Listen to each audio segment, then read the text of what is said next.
Revolutionary salute. Revolutionary salute. Like, share, subscribe. Welcome to the House of Revolution. You know I'm your humble host, the Yamin of Revolution, the Dixie Mafia. Justice for our brother Nolan Wells. But before we get into that, y'all be sure to wipe y'all feet. That means hit the like button. You in the House of Revolution. Like, share, subscribe, support the platform, y'all. Let's get right into the content this morning. Salute. I can share. Salute, y'all.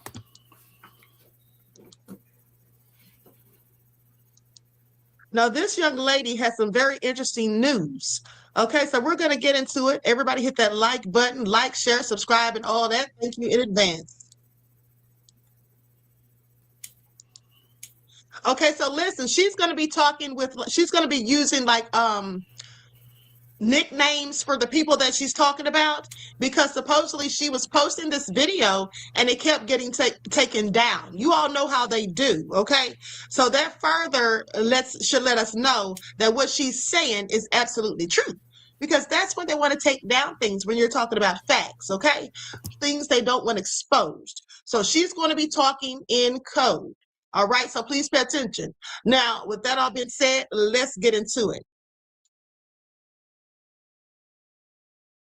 Be the person to the right. This video, he explains exactly what was wrong with the boat, and it wasn't caused by a random billiage pump issue. Bilage, however you say it. Another thing is that the jump from when he last saw No to when they were yelling, "Get on the boat," you're missing a big piece of what made everybody run to the boat.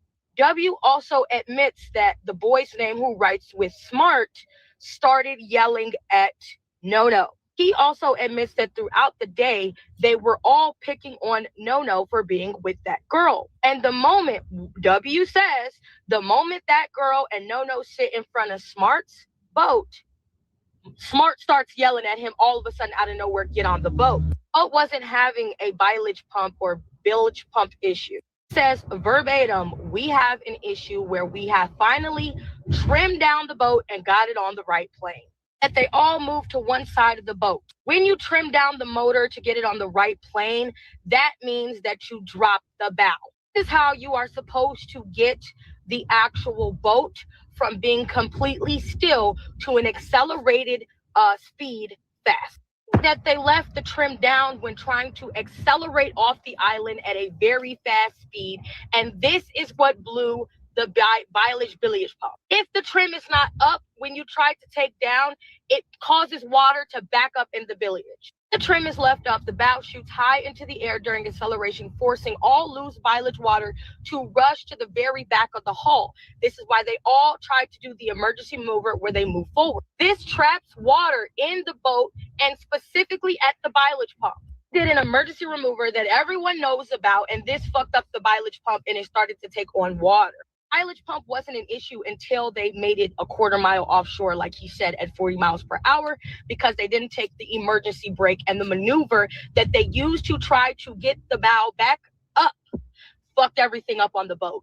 Question is, what type of panic or event ensued that y'all were moving so fast, the boys who've known boats since they were children, that y'all forgot to do the simplest thing when trying to accelerate from a stop on a boat that everyone knows when you're speeding, like they said, at 40 miles per hour. Something happened to cause enough chaos for them to fuck that up, is my point.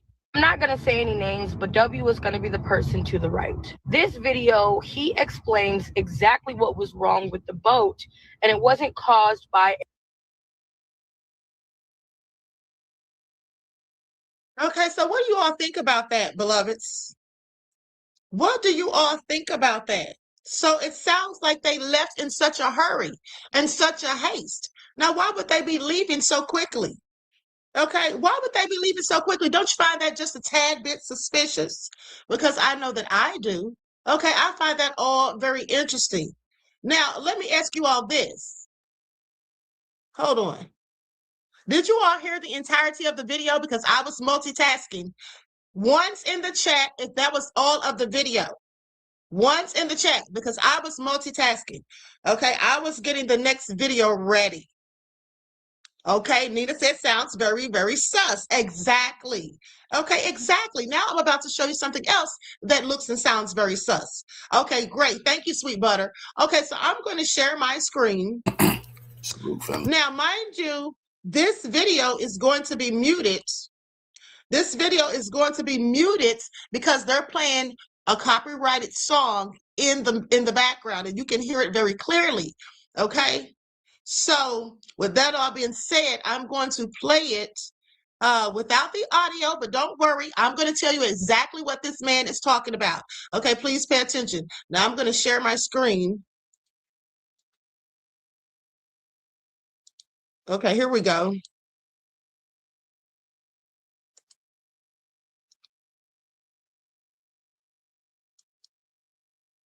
Now, he's saying this is footage from the day that Nolan disappeared. He wants you to pay close attention to how crowded it is, even at 11:15 in the morning. Okay, it was jam-packed. At 11:15 in the morning, it was so crowded. Okay, so pay attention because look at this.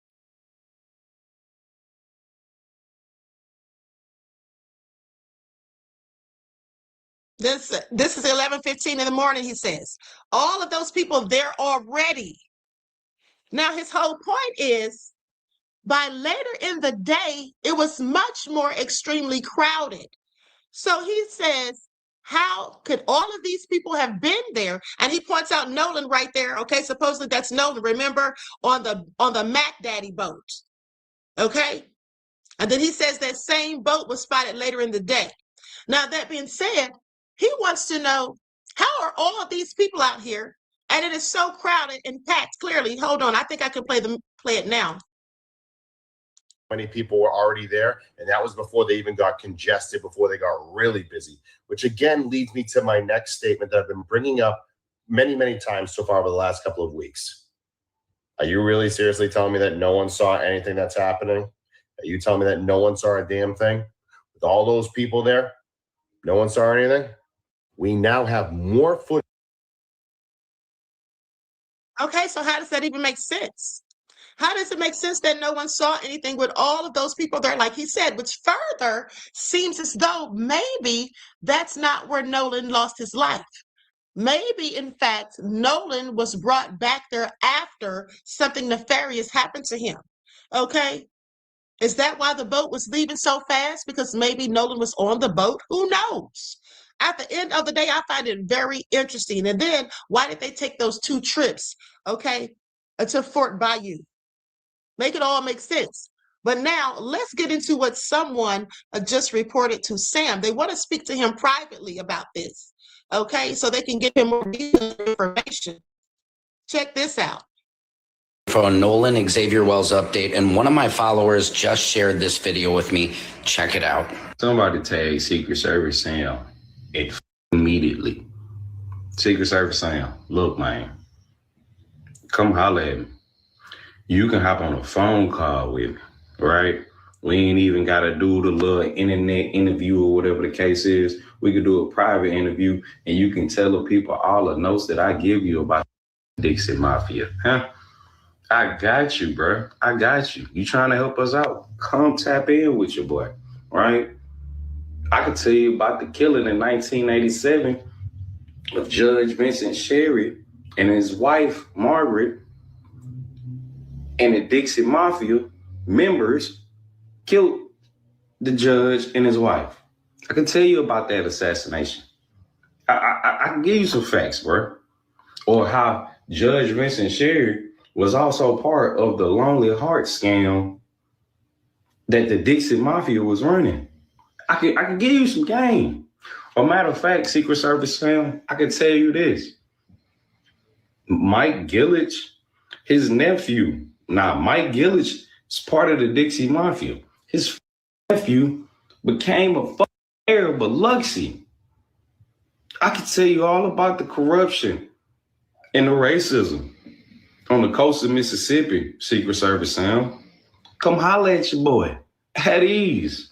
Thank you so much for this information. It's literally chilling to hear this. What do you guys think? Let me know in the comments. Secret Service Sam out. All right, so I want you all to pay attention. I want you all to pay attention because, like I said, I told you all before about the Dixie Mafia. So we're about to get into it. We're going to go back in time to my video from 3 years ago. I did this video 3 years ago. Please pay attention. You heard it here first. Okay, this is all about the nefarious Dixie Mafia down there in Biloxi, honey. And I even told you all about what the young man's talking about as far as them killing the judge. Okay, let's get into it.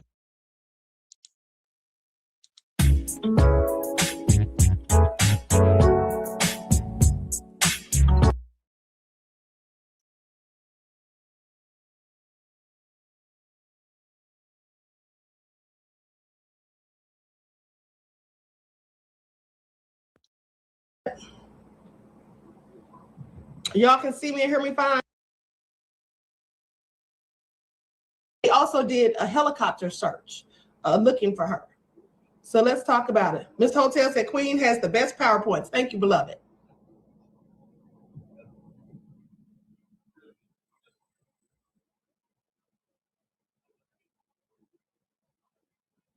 Took advantage of her kind heart, and I just want somebody, anybody, to figure out where my sister is, whatever the outcome. Right now, a family's loved one is missing, and they say authorities are just not doing enough to get them answers and to help find her. Every second matters, of course, when someone goes missing. And you might have the clue that brings Yolanda Brown home. Tonight, Brown's family wants you to hear their desperate plea for help. CBS 46's Yasmina Alston shares the emotional message. Doing everything we can. We need all the help we can get. A plea from this family after Yolanda Louise Brown went missing early Saturday from Hateville. Her son Joshua. We're talking about the Dixie Mafia. Okay, this was a nefarious mafia gang that were committing murders, extortion, you name it, they did it. Okay, and most people haven't even heard of them.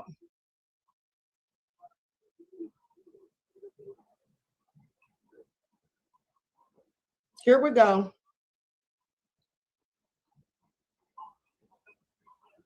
Make sure you all can see that. Okay. Okay, so the Dixie Mafia murders of Judge Vincent Sherry and Margaret Sherry. So these thugs actually killed a judge and his wife. So we'll get into that part of the nefariousness later. So the Dixie Mafia, also known as the Cornbread Cosa Nostra of the South. That's what they called them. So in the 1960s, the Dixie Mafia emerged as a loose confederation of crooks and con artists based in Biloxi, Mississippi. And let me just say, I want you all to pay very close attention because this right here just might be the reason that nobody is saying anything, okay? That people are afraid to speak out. This right here is likely the reason. They've been known to be called the cleanup crew. Okay, please pay attention, but let's continue. But years later, it became a terrifying criminal organization. Now, often described as the Cornbread Cosa Nostra, the Dixie Mafia first emerged in the American South in the 1960s. Unlike the traditional mafia, this group was not united by ethnic heritage and had no hierarchy or oath. Instead, the Dixie Mafia was a ragtag band of crooks who were willing to do just about any crime if there was money involved.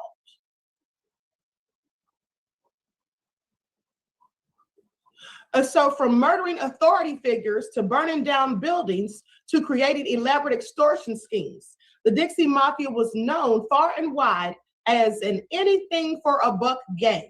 While they were initially based out of Biloxi, Mississippi, it didn't take long for their reach to spread across the South, and members only had to obey one rule: thou shalt not snitch to the cops. Y'all heard that? Thou shalt not snitch to the cops. Okay, so please pay attention. Now, at the end of the day, this might be the same reason why the Cajun Navy guy, Brian Trasher, this may be why he changed his story. This may be why they're lying on Crump. Okay, this may be why they're trying to get Crump to stay out of Mississippi. I want you all to pay attention. Is the governor involved in the Dixie Mafia? I have several questions. Okay, but let's continue.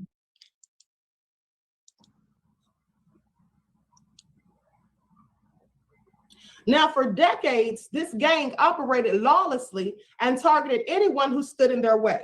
But by the early 1990s, the syndicate had largely collapsed. One of the top leaders of the Dixie Mafia, Kirksey McCord Nix Jr., had been caught running a scam from prison and even ordering a mob hit from behind bars. Clearly nefarious. But despite the massive crackdown on former members that followed, many believe the group is still secretly active today. This is the little-known story of the Cornbread Cosa Nostra.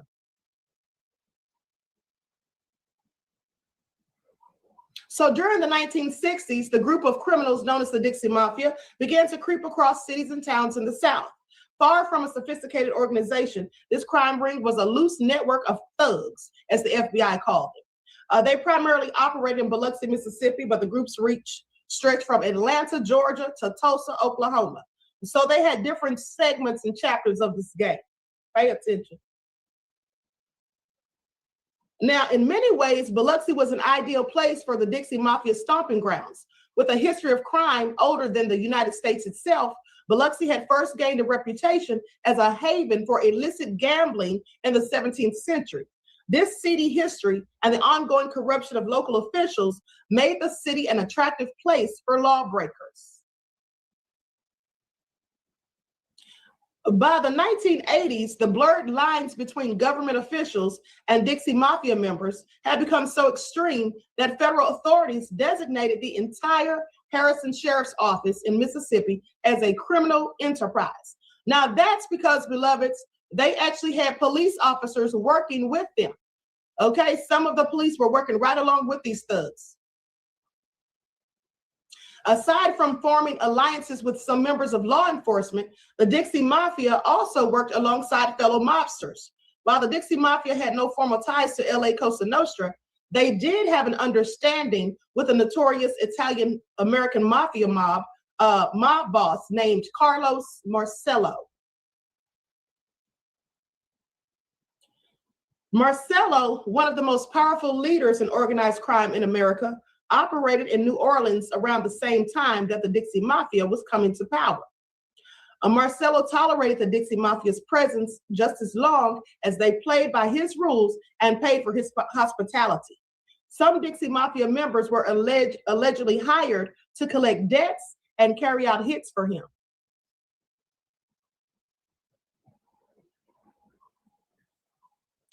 They say they were doing anything and everything illegal down here. This is what a retired FBI special agent named Keith Bell said. He actually grew up in the Gulf Coast and worked on cases that were linked to the Dixie Mafia. He said for money, the sheriff and officers loyal to him would release prisoners from the county jail, safeguard drug shipments, and hide fugitives. Anything you can think of, they were involved.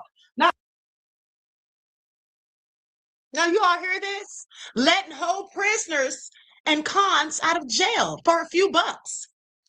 Okay, please pay attention. The corruption is running rampant down there in Mississippi, okay? And not just in one place in Mississippi, all throughout. Isn't that nefarious? Okay, I want you all to pay attention. And they have their own set of rules. I told you all it's nothing but the good old boy system and Southern fried justice. That's what you call it. Southern fried justice. When you get people like the Cornbread Mafia, the Dixie Mafia, okay, when you get them to handle things and let them enact justice however they choose. Please pay attention. This is serious business. I want you all to pay attention to that part, where they say for money, they would actually let people out of jail and out of prison. Well, here's the thing. Remember back when all of those stories kept popping up about inmates escaping from jail and all of that? And I was doing like a story every other week, it seemed. All right. I told you all that I thought that was very suspicious that all of these prisoners and these people keep getting out of jail. Now, there has to be someone helping them on the inside, 9 times out of 10. And when you read stuff like this, that makes it seem all the more plausible.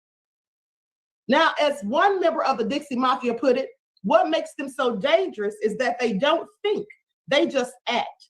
They don't draw a line. Everything is fair game.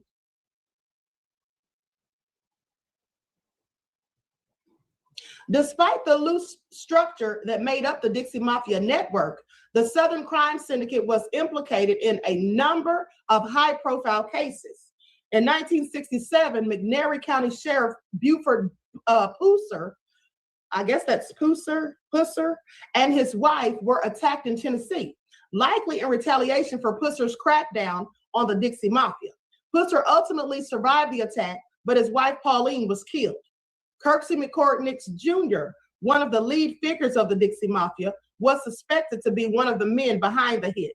Now, in the subsequent years, 3 suspects, not including Nix, suffered mysterious deaths that may have been caused by Pusser. Now, the sheriff's revenge story was later depicted in the 1975 film, Walking Tall. You all remember that movie? And then I think they did a remake of it starring The Rock.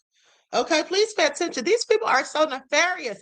Why didn't I realize that they may have had something to do with it in the first place? And this is likely why everyone's mouth is so closed. Okay, people are literally afraid of them all over Mississippi from what I have researched. Okay, please pay attention. Now, with that all being said, as I told you all, don't forget you heard it here first. This video is 3 years old. Okay, please pay attention.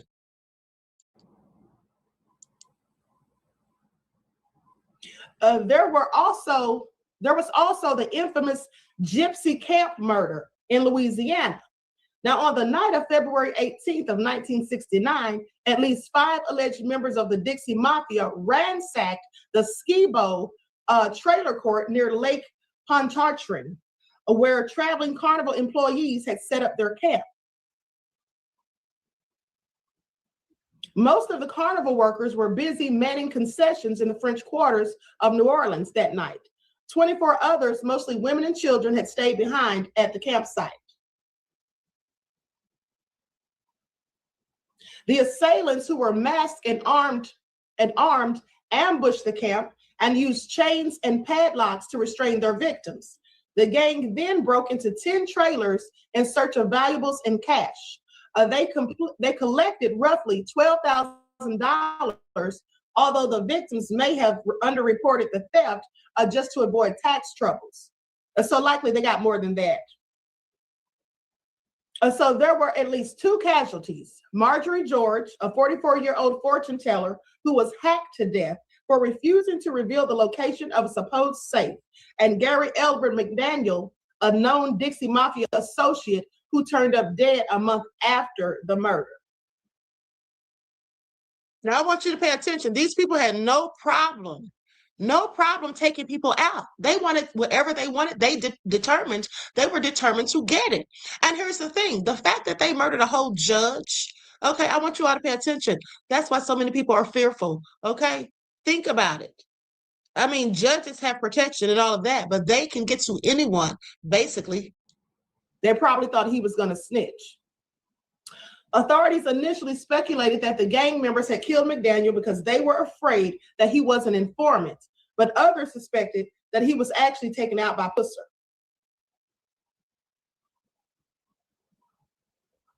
Now, by the 1980s, many top members of the Dixie Mafia had found themselves in prison, but even incarceration couldn't stop them from committing crime. Unbeknownst to authorities, Dixie Mafia leader Kirksey McCord Nix Jr. was orchestrating an elaborate extortion scheme from behind bars. At the time, Nix was already serving a life sentence for the 1972 murder, unrelated to the death of Buford Pusser's wife, but he apparently believed that if he had enough money, he'd be able to get out of prison.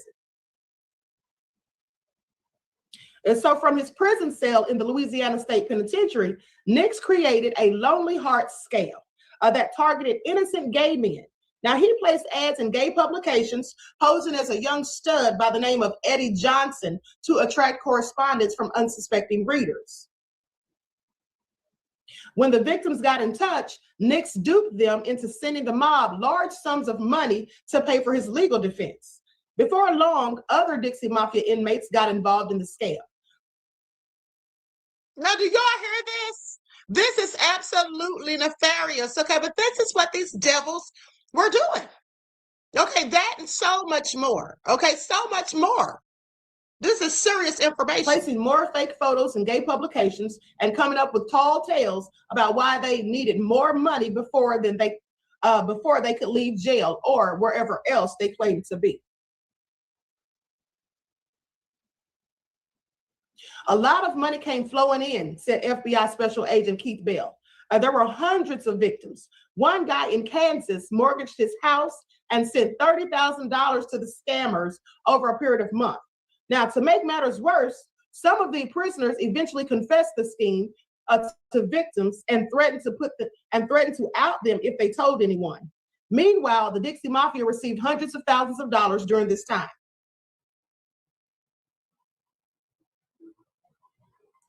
But the operation unraveled when $500,000 suddenly just went missing.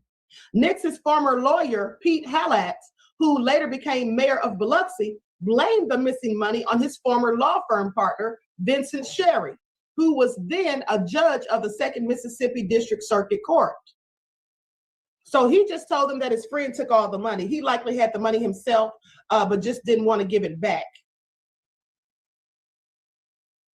Yeah, that's the oldest trick in the book. My business partner took the money and ran. Okay, please pay attention. So the high-profile murder of Judge Vincent Sherry and his councilwoman wife, Margaret Sherry. You see, by the fact that Hallett, the mayor, lied and said, well, I don't know if he lied, but by the fact that he said that his friend, Judge Vincent Sherry, had the cash, well, that's what led to him being murdered. Now, Biloxi, this is in Biloxi, Mississippi in 1987. The prominent couple were found dead in their home. Each of them had been shot 4 times in the head. The execution-like manner of their murder and the lack of any signs of a break-in led police to think it was a gangland hit, and although their leads did not indeed go down that path, they soon met a wall of silence.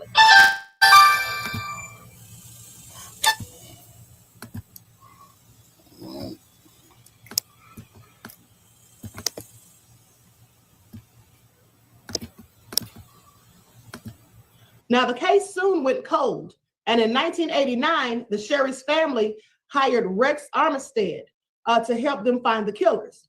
Armistead was a private investigator who'd also been a highway patrol officer and had helped put several members of the Dixie Mafia in prison already.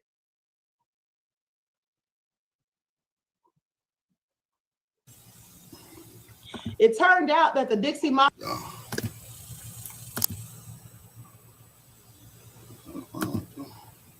Revolutionary salute to our family. Username 25156 for the 440 Jews to the Unc alert.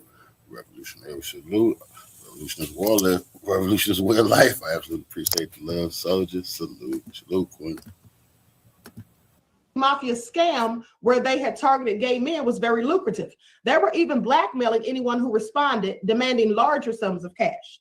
They gave this cash to their lawyer, Pete Hallett, for safekeeping, but he spent the cash. That's what happened. He actually spent most of it.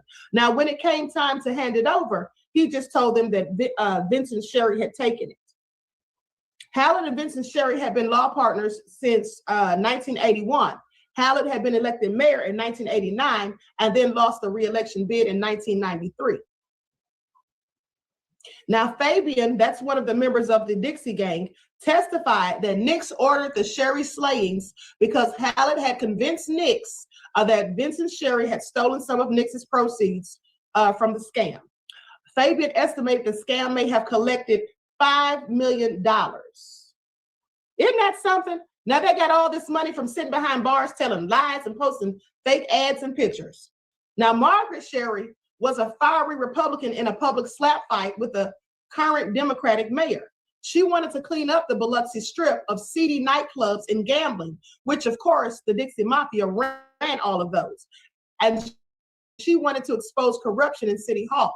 This led to Sherry's execution-style murder, but it took until 1997 to tie in Hallett, local crime organization head Kirksey McCord Nix, and the trigger man into the scheme. So this murder of Judge Vincent Sherry and his wife, who was a councilwoman, Margaret Sherry, it took a decade before they were able to tie them to it and figure out what actually happened. Now, according to court testimony, Hallett knew about the murder plot against the Sherrys and failed to notify law enforcement. Now, mind you, at the time, this man was the mayor. So they really had, political ties and law enforcement ties. So they were able to just commit all of this criminal activity and just go unchecked most of the time. Now, former Biloxi Striptease lounge owner Mike Gillick was the chief prosecution witness when Hallett and 3 others were convicted in 1997. The U.S. Supreme Court denied Hallett's appeals in 2000. Gillick, John Ramson, Nix, and Nix's girlfriend, Cherie LaRochart, they were convicted in 1991 on a federal conspiracy charge. Gillick was released from prison in July of 2000 after serving 9 years of a 20-year sentence and died of cancer in April of 2012. Fabian, who had congestive heart failure and other health problems, died in June in the Mississippi State Penitentiary in Parchman. Hallett was convicted in 1997 of conspiracy to commit racketeering, obstruction of justice, conspiracy to obstruct justice, and conspiracy to commit wire fraud. He was sentenced to 18 years in prison. He likely didn't take the plea deal because they usually give you a plea deal and you're facing up to 20 and he got 18. So I don't think he took the plea deal.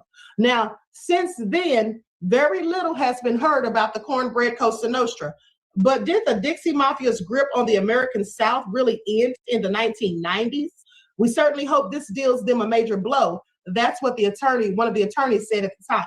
He also said, but I don't have any illusions that this is the end of the Dixie Mafia. And so with that all being said, that's the nefarious tale. Yes, Bill said wire fraud again. Yes, these things go hand in hand.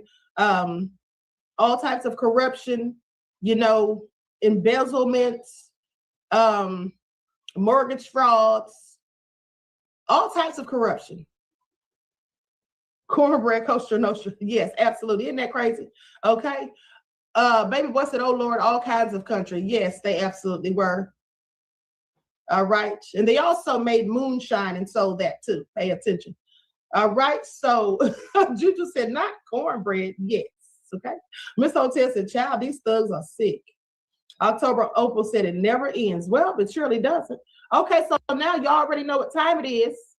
So let's get into it. Let me pull up my emails.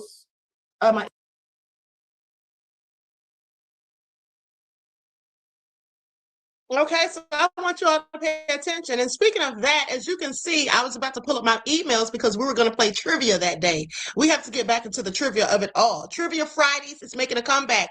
Okay, gifts will be given. Okay, you get a chance. For those of you who don't know, Trivia Fridays is something that I would have where I ask you all questions about the weekly broadcast. And if you get them right and you're the first person, well, then you win, because there's a whole lot of nefarious things still going on till this day. Okay, so with that all being said, I'm about to conclude this broadcast. Buckhurst DC, yes, Trivia Fridays is coming back, honey. It's coming back. Okay. With that all being said, Truth Brown talking about she's going to win. Sit down somewhere. Okay, so anyway, listen, I'm going to conclude the broadcast because I have to come right back in the morning, okay? And I want to say I love you all to life. I hope you enjoy the rest of this evening. And each one teach one. That's how we grow and thrive. Do something productive, constructive, but never destructive. Mississippi history, still hunting, still doubting. Same state, same pain, different name. Black boy lost in the Delta rain. When will it change? Lord, when will it change? Ancestors screaming, we never left this stage. 1955 Chicago.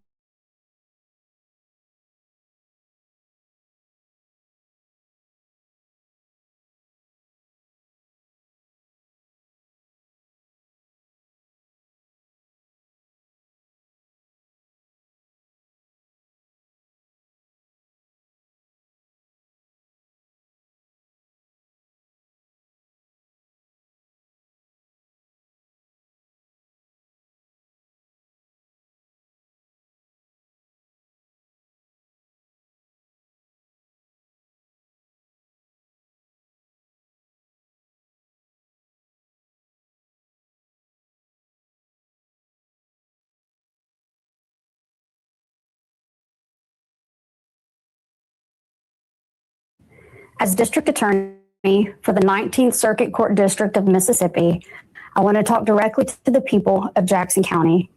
Our community is grieving the tremendous loss of Nolan Wells, who is loved and treasured by everyone. Nolan's family deserves answers, and our community deserves answers. Every death in the county, except those of natural causes and non-criminal car wrecks, are presented to your grand jury. Many people don't know that. We have handled death investigations in this manner my entire career. Nolan's case is being handled the same way, with the same care and the same commitment to the truth that we handle all death investigations. I understand the public's urgency to know what happened to Nolan, but we are not taking time for time's sake. We are taking the time required to complete the work this investigation demands. All right, peace and blessings. Peace and blessings, all praises to the Most High. And that is the District Attorney of Jackson County, Angel Myers-McElrath. And that was her statement from about a week ago, which I think it was pretty cold, pretty harsh, considering her background. Now, I'm going to share with you some information that somebody sent to me, in which I think this information is relevant because Miss Myers also lost a child. And due to the fact that she has lost a child, I feel that she should be less hard, less callous, less monotone with the investigation of Nolan Wells. Just let me show you this information real quick. This is the nonprofit So Strong. It's the Pediatric Brain Tumor Foundation, because kids should live. And I agree, kids should live, especially kids like Nolan. Springs, Mississippi, February 21st, 2017, she was diagnosed with DIPG. Diffuse intrinsic pontine glioma is the deadliest and most aggressive form of brain cancer by ability until she was no longer able to move or speak, while her mind and cognitive ability were left intact. At the time of her death, Sophia Wade, who was found in suspicious circumstances. There's also the case of, a young man who was reportedly shot in the back by a police officer. All of these individuals were Black. And then we have the most current case of Nolan Wells. And it has been alleged by Judge Carlos Moore. That's one of the reasons that I think that she should really, really, really be going hard. Also, there is another reason why, once again, if she is who she says she is, then she should be really, really searching, really, really gung-ho, really, really fighting for true justice in this matter. Praise of glory. The Holy Spirit transforms today's groaning into tomorrow's glory. I mean, all throughout her timeline, it's God, God, God, like my man Craig Fax says. When you belong to God, you can live through the fire, not even smell smoke. And I'm a witness to that. Praise be to God, the Father of our Lord Jesus Christ, who has blessed us in the heavenly realms with every spiritual blessing. And it goes on and on and on. How to survive attacks when they come. Praise be to the Lord. But it is written, I have not seen, yet not heard, neither has entered into the heart of man what God has prepared for those who love him, which is actually one of my favorite scriptures. So strong. So why am I again showing you this, her Facebook page? Because there's also a scripture that says, that which you have done to the least of these, you have also done unto me. And the least of these in Mississippi or in Ocean Springs could be that 11-year-old Shannon Wilson who was drowned under suspicious circumstances. That could be Trey Reed, who, for all intents and purposes, people feel like he was murdered instead of self-unalived. That could be that man who was shot 5 times by that officer and there was enough evidence to bring charges, but you neglected to. Or Nolan Wells, whom we just tearing apart all of the narratives that the people who last saw him alive have told us. And so with all of this information, with all of your Jesus and God and, God alone and, all of these things, it should be easy for you to do the right thing. With the unfortunate death of your own daughter through natural circumstances, it should be easy for you to relate and want to make sure that Christine Wansley and her husband and the family of Nolan Wells find out what happened to their child. Because you know the pain and the hurt that you went through with the unfortunate loss again of your daughter. Beautiful daughter, might I add. And so when you proclaim Christ and you proclaim scriptures and you walk around, it shouldn't be a scripted statement like we just saw. Let's listen to the rest of this statement once again so we can see if there's any semblance of Christ in this statement, if there's any semblance of the sympathetic or the empathetic relation of a mother who has lost their child as well. Let's see if we can find those things. Since Nolan was reported missing, local, state, and federal law enforcement agencies have worked around the clock investigating what happened to him. Every piece of evidence must be examined. Every credible lead must be followed to its conclusion. Every witness interview must be analyzed in context of all other evidence. The pressure for answers does not change what the work requires. Our responsibility to Nolan and our community is to I didn't like that little laugh right there. The pressure does not change. That doesn't show sympathy or Christ-likeness when you're dealing with the unexplained death of somebody's child. complete this investigation thoroughly, carefully, without compromise, supported by the evidence and worthy of the confidence of the people we serve. I also understand that many people have questions about why more information has not been released publicly. In Mississippi, the rules of professional conduct restrict the information a prosecutor can release during an investigation. Our restraint in communicating facts and evidence is not an effort to keep the truth from the public. It is investigation in the grand jury proceeding. She's talking about professional conduct and grand jury about truth. All that supersedes that mumbo jumbo you're talking about. As your district attorney, I have an ethical obligation to avoid public statements that could influence witnesses, prejudice a proceeding, or compromise the fairness of the legal process. My obligation extends to and requires me to use reasonable care to ensure investigating agencies avoid making those statements and releasing information as well. These rules exist to protect the search for the truth, not to prevent it. As divided as the discussion surrounding Nolan's death has become. There's that little laugh again. Like, this is not a laughing matter. You keep kind of giggling through this. That shows me right there that this is a script that you're reading from.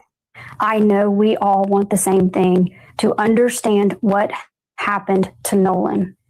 With that being our shared goal, we must also share in the goal of protecting the integrity of how the truth is discovered. If we sacrifice the integrity of the process in effort to satisfy today's questions, we risk undermining the confidence in tomorrow's answers. When the public... What does that mean? If the truth is the truth today, the truth is going to be the truth tomorrow, whether you say it now or whether you say it tomorrow. Ask, what about this? Or have they looked at that? Or did they think about this? The answer is yes. Those are the same questions investigators ask. The difference is that we can't publicly discuss the evidence, the interviews, or what those efforts have uncovered while the investigation is underway. Again, our restraint in sharing details of the investigation is not a refusal to share the truth. It is our commitment to protect the process that allows the truth to be known with confidence. There's a lot of information out there, and there is a heck of a lot of misinformation out there. I simply want the community I serve to know that this investigation is being handled with the care, professionalism, and commitment to the truth that every family in Jackson County deserves. As we continue this important work, Nolan's family, his friends, and all who loved him remain in our prayers. And that's, people, we've looked at that statement before, but it's different now when you're professing, to be a lover of Christ, lover of truth, lover of justice, right? Jesus Christ didn't go through all of this. He told the truth, whether you liked it or not, whether it hurt somebody or not. And so with you hiding behind the integrity and the investigation, talking about the people you serve, what about the God that you supposedly serve? What about the God and all those scriptures you post on your Facebook page? That supersedes your ethical and professional responsibility to protect the process and the integrity of the confidence of the answers today and the questions for tomorrow. All of that, no. Right is right and wrong is wrong. And so if you are a believer in God, there is no way you can sit there and say that all of these conflicting stories make sense and nobody knows anything. You can't call yourself a believer in God and deny all of the inconsistencies in the things that have been pointed out with this case.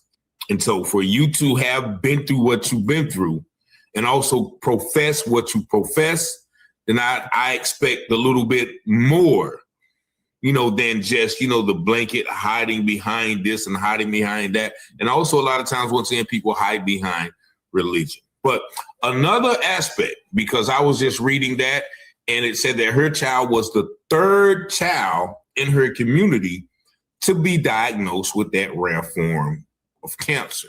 Could this be a direct correlation to the biochemical weapons practicing that they were doing years ago on Horn Island? Maybe, maybe not. But that's also something to think about. But, I just felt the need to share this because we got to start looking at the people behind the scenes. This should, in my opinion, considering once again a mother who unfortunately lost her child, this should make her more sympathetic, more empathetic, more softer to the loss of life of other children, of other people who have lost their loved ones, instead of just ruling it, no foul play, foul play, that's it, right?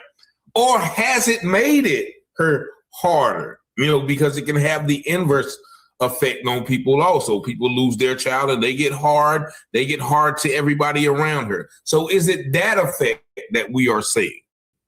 Because once again, according to the information that Carlos Moore put out, she always never investigates suspicious Black deaths, allegedly. So y'all let me know what y'all think about this information in the comments. Y'all see the number 919-587-7782. And once again, I reiterate that I didn't share this information to be mean. I've shared this information to bring, this whole situation into context on saying that you are human too. She is a human being. She has experienced loss as well.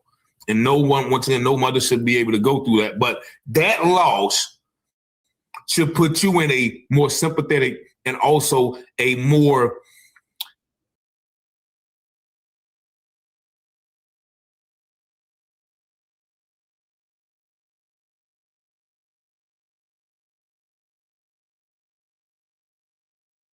breaking news in the Nolan Wells case. We believe we have a huge breakthrough, and it goes back to the bill. I know what you're saying, Tisa, we already discussed it. Not like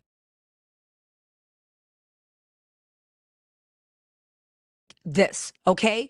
What if I told you everything that we've been led to believe so far is wrong? What if I told you there's an expert that is actually coming forth to let us know what they think happened? And what if I told you that their investigation was so bombshell that TikTok pulled the video down several times and they had to go and post to Instagram and speak in code? And what if I told you the whole purpose of the video was to explain how the only thing that seems to make sense when it comes to the bilge pump and where the GPS was that the boys were fleeing. We're so focused on what happened out in that ocean. We're so focused on whether Bart, Warren, Wyatt, all those, we're so focused on that we got ahead of things. I believe this young woman, I'm about to show you in a second, her theory and her explanation about why they even left Horn Island fits into a larger narrative that something happened and it literally put the fear of God in those boys and they were forced to flee Horn Island. That's why, even though nobody really knows when they saw Nolan, the one thing they all agree is we left at 4 o'clock and there was that call to Cito that really sounded like an alibi. Whether or not it was, it looked like an alibi. But you know what? We can talk about this on the back end. First, you need to hear and see this information. All right. Turn your sound up. This is something very, very powerful. One moment. Now, really quick, I want to introduce this young woman. Her name is Aja Hall. I hope I'm pronouncing it right. It's AJAHALLH. That's AJAHALLH. And she is 100% on Instagram and TikTok. Please make sure you give her a follow. Listen to her and what she has to say, and then we're going to have the discussion. Ooh, okay, hold on. Let's go. Video, he explains exactly what was wrong. Let her cook. Just let her cook, all right? It's a lot of information, but let her cook. It's real quick. Wrong with the boat, and it wasn't caused by a random billiage pump issue. Mileage, however you say it. Another thing is that the jump from when he last saw No to when they were yelling, get on the boat, you're missing a big piece of what made everybody run to the boat. Pause. If you guys don't know, she said no. That is for Nolan. She's going to change the names a little bit because for some reason, even though she doesn't accuse anybody of anything, every time she starts talking about this bilge pump and them fleeing, like I said, TikTok pulled her video down and she had to repost on Instagram and speak in code. This is powerful. All right, let's go. W also admits that the boy's name who writes with Smart started yelling at No. He also admits that throughout the day, they were all picking on No for being with that girl. And the moment, W says, the moment that girl and No sit in front of Smart's boat, Smart starts yelling at him all of a sudden out of nowhere, get on the boat. Boat wasn't having a bilge pump or bilge pump. Here comes the $1 million breakdown. Issue. Says verbatim, we have an issue where we have finally trimmed down the boat and got it on the right plane. That they all moved to one side of the boat. When you trim down the motor to get it on the right plane, that means that you drop the bow. This is how you are supposed to get the actual boat from being completely still to an accelerated speed fast. That they left the trim down when trying to accelerate off the island at a very fast speed, and this is what blew the bilge pump. If the trim is not up when you try to take down, it causes water to back up in the bilge. The trim is left up, the bow shoots high into the air during acceleration, forcing all loose bilge water to rush to the very back of the hull. This is why they all tried to do the emergency mover where they move forward. This traps water in the boat and specifically at the bilge pump. Did an emergency remover that everyone knows about, and this fucked up the bilge pump and it started to take on water. Bilge pump wasn't an issue until they made it a quarter mile offshore, like he said, at 40 miles per hour, because they didn't take the emergency brake, and the maneuver that they used to try to get the bow back up fucked everything up on the boat. Question is, what type of panic or event ensued that y'all were moving so fast, the boys who've known boats since they were children, that y'all forgot to do the simplest thing when trying to accelerate from a stop on a boat that everyone knows when you're speeding, like they said, at 40 miles per hour. Something happened to cause enough chaos for them to fuck that up, is my point. You guys, okay, let's talk about it. If you guys don't see why this is so big, let me break it down. And for those of you that do understand what she's saying, y'all, we've been looking at this all wrong. And maybe they've been sending us red herrings. But thank God for Aja. Make sure y'all follow her. Mama is smart, beautiful, love her, right? Listen to this. The whole thing about the trim, the bilge pump, all that stuff. These boys, and Warren was bragging about it. We've been on the boat our whole lives. We know this, we know that. When you go to leave, you must remove the trim. They let it was a rookie error. It's like trying to drive at 80 miles an hour while your parking brake is on. And you see the emergency parking brake on and you don't care. You're still going. For someone that is an experienced driver, you're backing out and you floor it. And at 40 miles an hour in a boat is fast. So that's like literally going from 80 miles an hour out your mama's neighborhood, flooring it. And for what? What was the rush?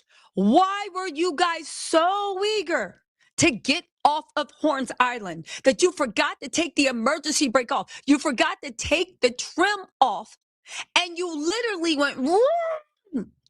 And that's how the bilge pump actually got messed up. And that's why it even said in the interview that he had to go and pop the trim out. Because the one thing that should have happened before you even left the island, you didn't go, and you were going at 40-something miles an hour. Now we know from what they've said, if we can believe it, Bart met them out there. Bart offered a tow. They took it. While Wyatt is on the phone, at the time he's being towed, talking to Cito. Wyatt's granddaddy is on the phone with the Cito captain saying, don't worry about it. Don't you worry about, okay, let me stop playing this serious, right? Got it. Now, we got that. But again, what happened that made these boys that have been on boats all their lives flee Horn Island? And how is it that everybody involved that Warren came with wants us to know and believe from the bottom of their hearts? And even they have phone calls to prove it, that they left at 4 o'clock off of Horn Island. And why did you flee? It seems like 42 miles an hour off of that island to the point of help had to be rendered while you were at sea. Why? Indeed. Why indeed? So let's get back to what we know. Nolan's coach, one of his coaches, I don't know if it's current, but one of his coaches, because he's had a bunch, said that he saw Nolan on the island sometime between 2:30, 3:30, he's not sure, and he didn't look a liquor drunk.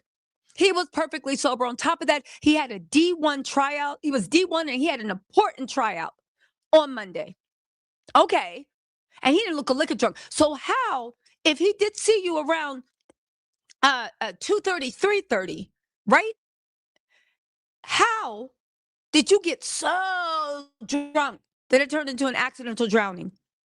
Katie, the person your family says they love and they trust, and she chills. Tell me how Katie said the last time I saw him was when, I believe it was Bart or one of the friends was yelling, no, get the F on the boat. Get the F on the boat.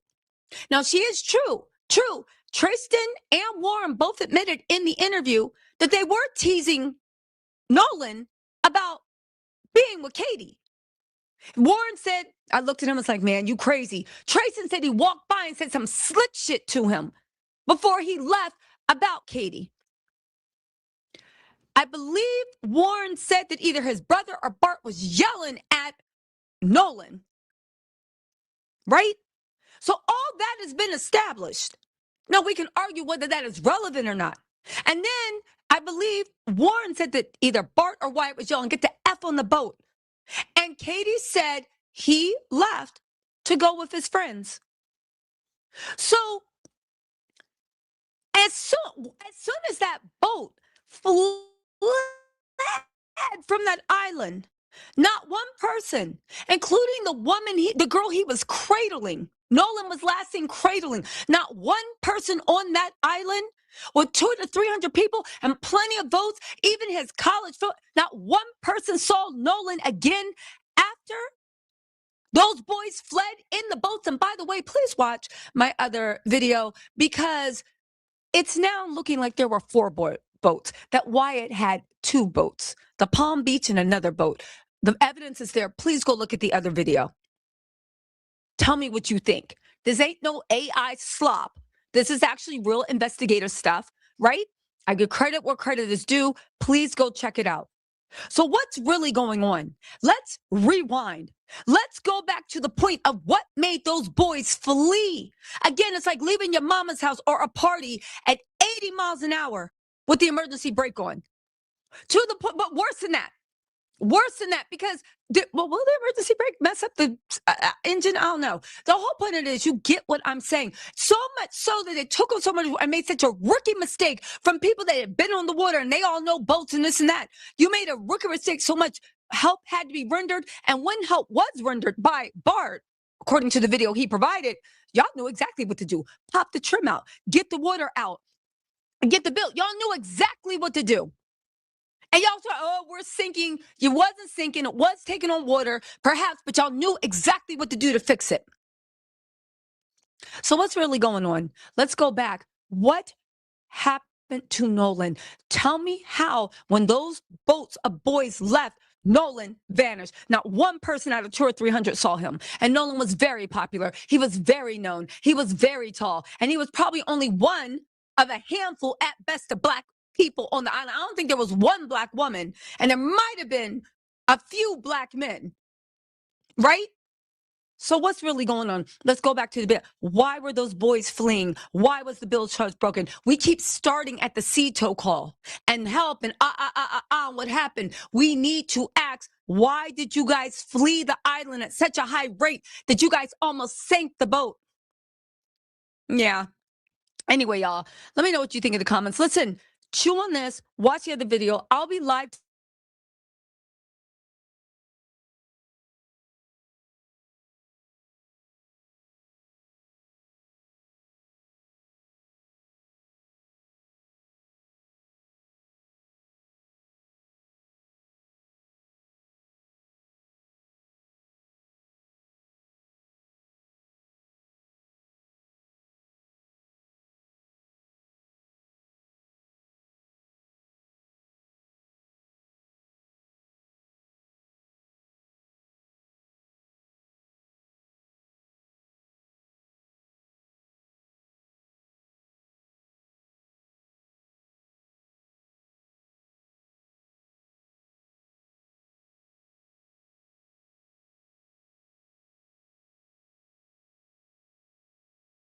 Could this give us a better understanding of what happened to him from 3 o'clock on or no? And I'm going to ask you guys this too. Does it? Is this him or not? We're going to talk about that, and we're going to look at the video here in just a little bit. But you know for a fact everybody in their mama's been side-eyeing the boys that were supposed to bring him back home, that left him behind, because I mean, let's be real. They did leave him behind. Okay. Technically, they did. Okay. But a lot of people are side eyeing Warren, Wyatt, Bart, and them, right? Because of what they told, their story, their side of the story of what Nolan allegedly told them before they left him on that island. Okay. But here's the thing. You know, we can side eye, all of them, all we want all day long. But at the same time, we need to see what the facts are. We need to see the proof. Here are 3 things that are going to bother me, and I'm going to keep on asking. 3 questions that I'm going to keep on asking till I'm blue in the face, okay? Number 1, what about Katie? I know, don't get me wrong. I'm not sitting here saying, attack Katie. I'm not saying that at all. That is furthest from the truth, all right? But she is technically the last person that we know of that saw Nolan Wells alive. So why aren't we asking questions to Katie? Why haven't we? And I understand she's not going to step out to the public, to the court of public opinion and tell her piece.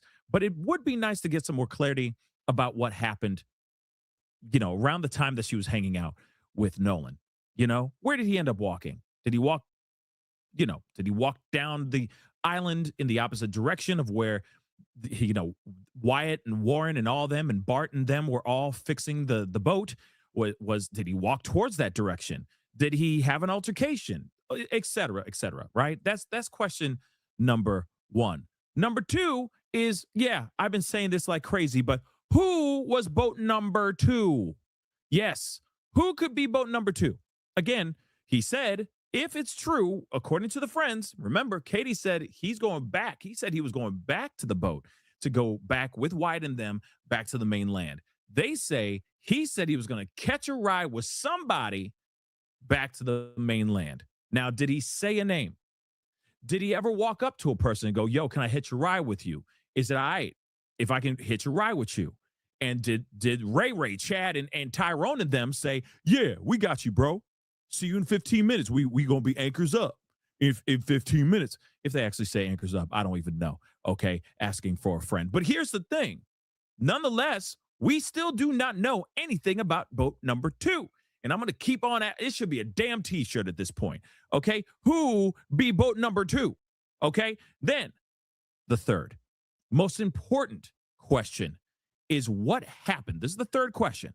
What happened to Nolan Wells from 3 p.m. to the point where when his body washed up ashore? What is the timeline? Because we do not know that timeline. Yes, all day long we could sit there and go, ooh, damn it, Bart. Whoa, dun, dun, dun. Oh, no. Did Bart do something? Oh, no. Did Wyatt and Warren and them do something? But we've never looked beyond the doggone bilge pump boats unsank situation. And we need to start looking at the timeline after he said, I ain't staying with y'all. I'm staying with Katie, bro. And I'm going to hitch a ride later. Now, if he never said anything to anyone about a name or a boat that he was about to go on, like, yo, I'm going on the little Titicaca road over there, right? You know what I'm saying? You see what I'm saying? I'm going on Mac Daddy right over there. If he didn't say any of that, who did he actually end up going and talking to? What other people did he run into, chop it up with? Did he go and I don't know, shotgun a whole bunch of beers or seltzers? You know what I'm saying? Like some White Claws or something like that. You know, what is the timeline after? Did he roll one and smoke one? What actually happened after 3 p.m. when he chucked up the deuces to his friends and said, I'm going to hang out with Katie, see if I can get a little, whatever from her, digits or more. Okay. What actually happened after that? That's all I'm asking. I think we all want to know, right? But now we got another possible sighting of Nolan freaking Wells. And I'm going to ask you guys, is this really him or no? I don't know. We're going to look at it in close up in a little bit. We have got to get into this. And again, like I said, we got the video. We're going to take a look at the video and all that as well. But again, I'm just sitting here going like, yo, what is going on here? What's truly happening here? Because this is getting extremely confusing. And of course, TMZ was able to unearth this piece of footage for us to take a gander at. So let's take a mother-loving gander at this article and the video itself as well. Again, they're saying a possible sighting of him again. Remember the video where he was like sitting on the end of a boat.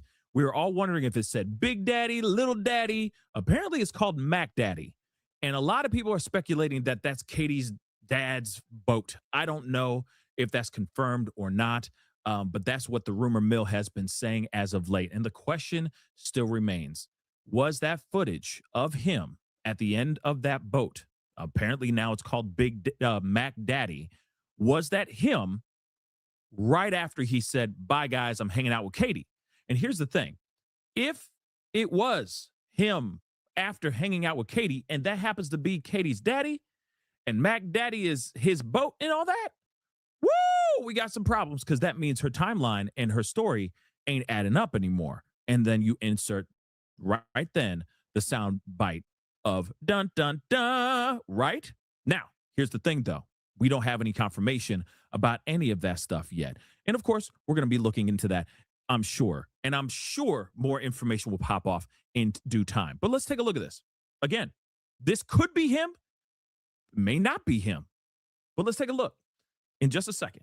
So a newly surfaced video from Horn Island on July 4th may provide a potential clue in the search for Nolan Wells, with footage appearing to show the boat he was allegedly last seen on. Yes, we're going to be looking at that video in just a few minutes or in just a few moments here. Okay. At the end of this clip, the Mac Daddy boat, which of course we all know this photo right here is from a still that we already talked about. And it's not Lil Daddy or Big Daddy, it's Mac Daddy. I didn't know this dude was so hood. You know, I didn't know he was hood from the 90s. You know what I'm saying? Miggity, miggity, miggity, miggity, Mac Daddy. Nobody. Okay, we're gonna move on. We're gonna move on. We're gonna move on. But anyway, Mac Daddy was the boat's name, not Little Daddy, not Big Daddy. All right. So at the end of this clip, the Mac Daddy boat is clearly seen and appears to match the footage obtained by TMZ, the article we're reading here, from the same day, which could be the final sighting of Nolan Wells before his actual disappearance. So you got this footage here, and then there's another video from another angle, and you can see it clear as day that it says Mac Daddy, and it's written in the same type of font, same coloring, and all that. The only difference is the people on the boat are different. They're just different faces, you know, different people. Looks like maybe it could be Katie if Mac Daddy is the boat that belongs to Katie's daddy, then this will be very interesting. So the clip was posted by a person who said they captured the footage. This is where it gets interesting. Captured the footage on July 4th at 11:17 a.m. before the area became crowded. In our video, metadata shows the video was recorded at 2:23 p.m., making this sighting way earlier in the day. I think they mean way later in the day because obviously 11:17 a.m. is later in the day, like 11:17. I'm sorry, making this sighting way earlier in the day. But if the metadata is at 2:23 p.m., then this was recorded around 2:23 p.m. and maybe they have the time wrong. Maybe that's what it is. I don't know. But in the video we previously obtained, the man wearing trunks matching the color of the ones Nolan was wearing in the infamous July 4th pic was with his friends on a boat, and you can also see a couple of older adults also on board the boat. However, in this new video, the adults seemingly don't appear to be the same. So you see this footage here, or this photo here, you see the man right here, you see two kids on the end of the boat, but then you see two adults, and it looks like a couple. It looks like mom and pop, and maybe the two kids are, you know, his, you know, extended family or his own kids, right? But nonetheless, he's on that boat, and I know for a fact, because I feel like this is Nolan, and I feel like this is not a boat. Like, you just don't go up on random people's boats on the willy-nilly, right? They're gonna tell you to get off the damn boat, right? It's like, what the hell you doing here, son? Yeah, get the hell off my boat. I don't know you. Kick rocks. So clearly, if this is Nolan on the end of this boat in this video, then that would mean that this guy knows the person who owns this boat. Could it be the gentleman that's sitting inside the boat with the shades on, bald as well? I don't know. Maybe. But we're going to see the footage here in just a minute, and you're going to see for yourself, like, it is a different group of people on the doggone boat. So let's take a look at the video right here.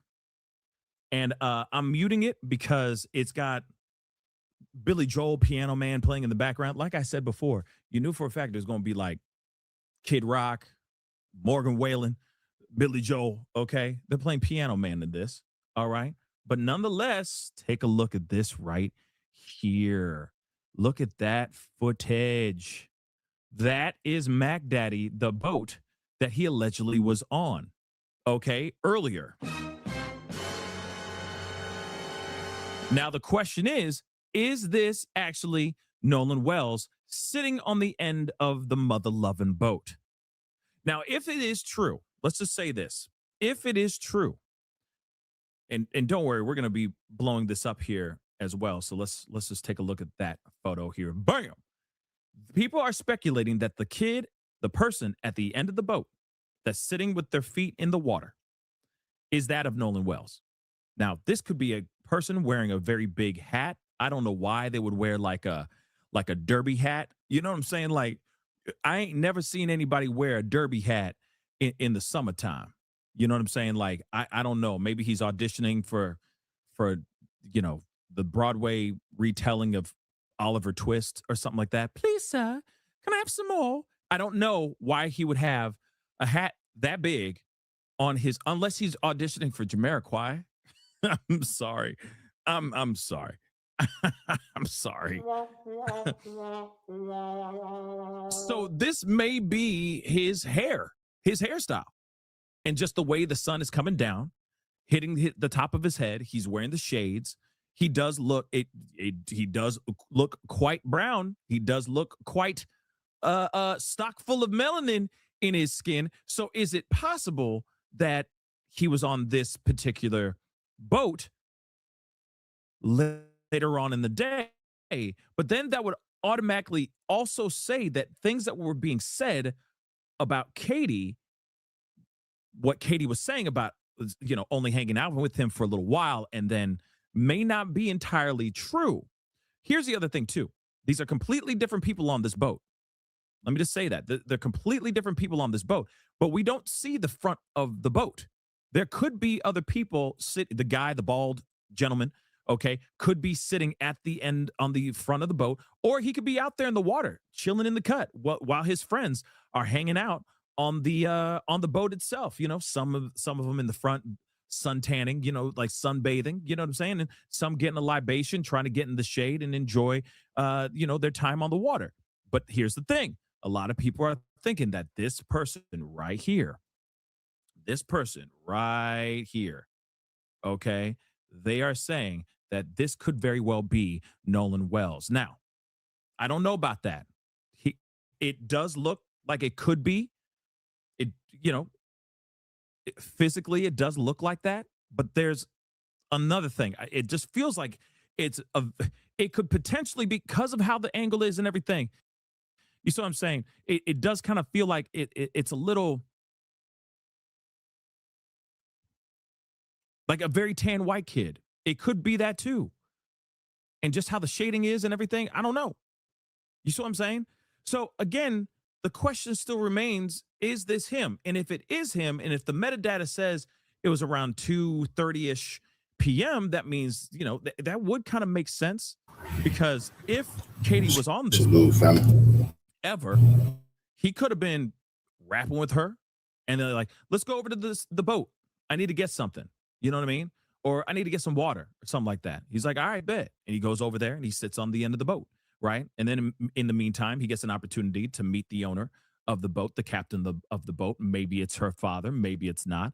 But then they get acquainted. And then that's why you get to this photo right here, this still. And maybe they moved to a whole other spot. And they're now acquainted with the kid. Like, he's cool, Dad. You know what I mean? All right, cool. And then he just came back up on the boat. I mean, that's possible. But then again, it may not be possible.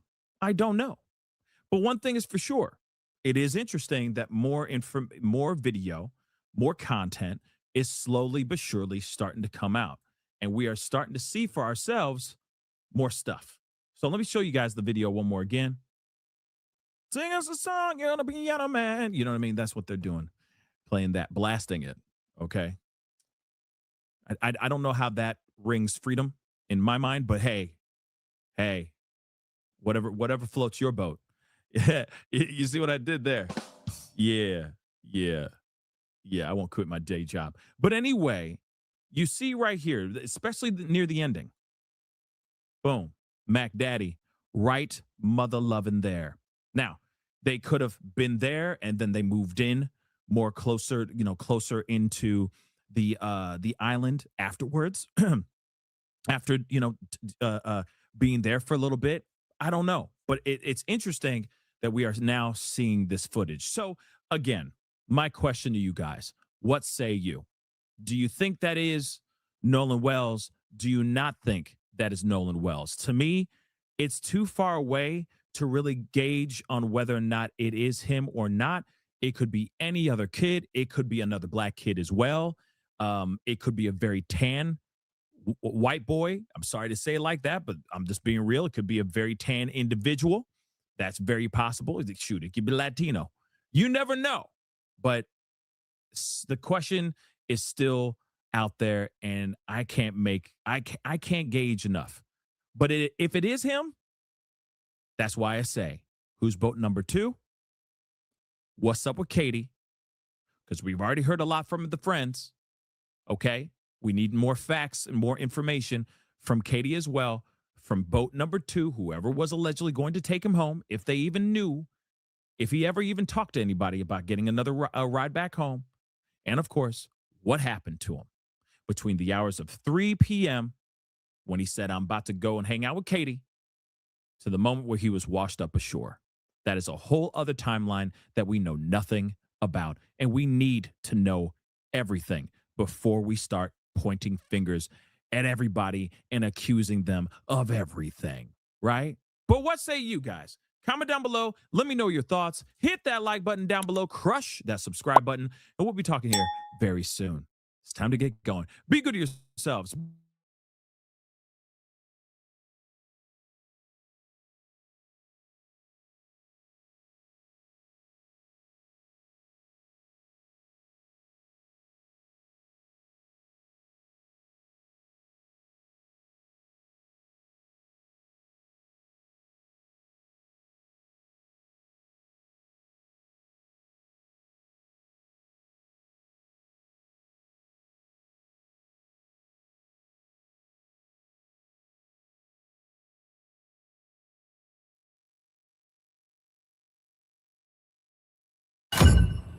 Willie D Live.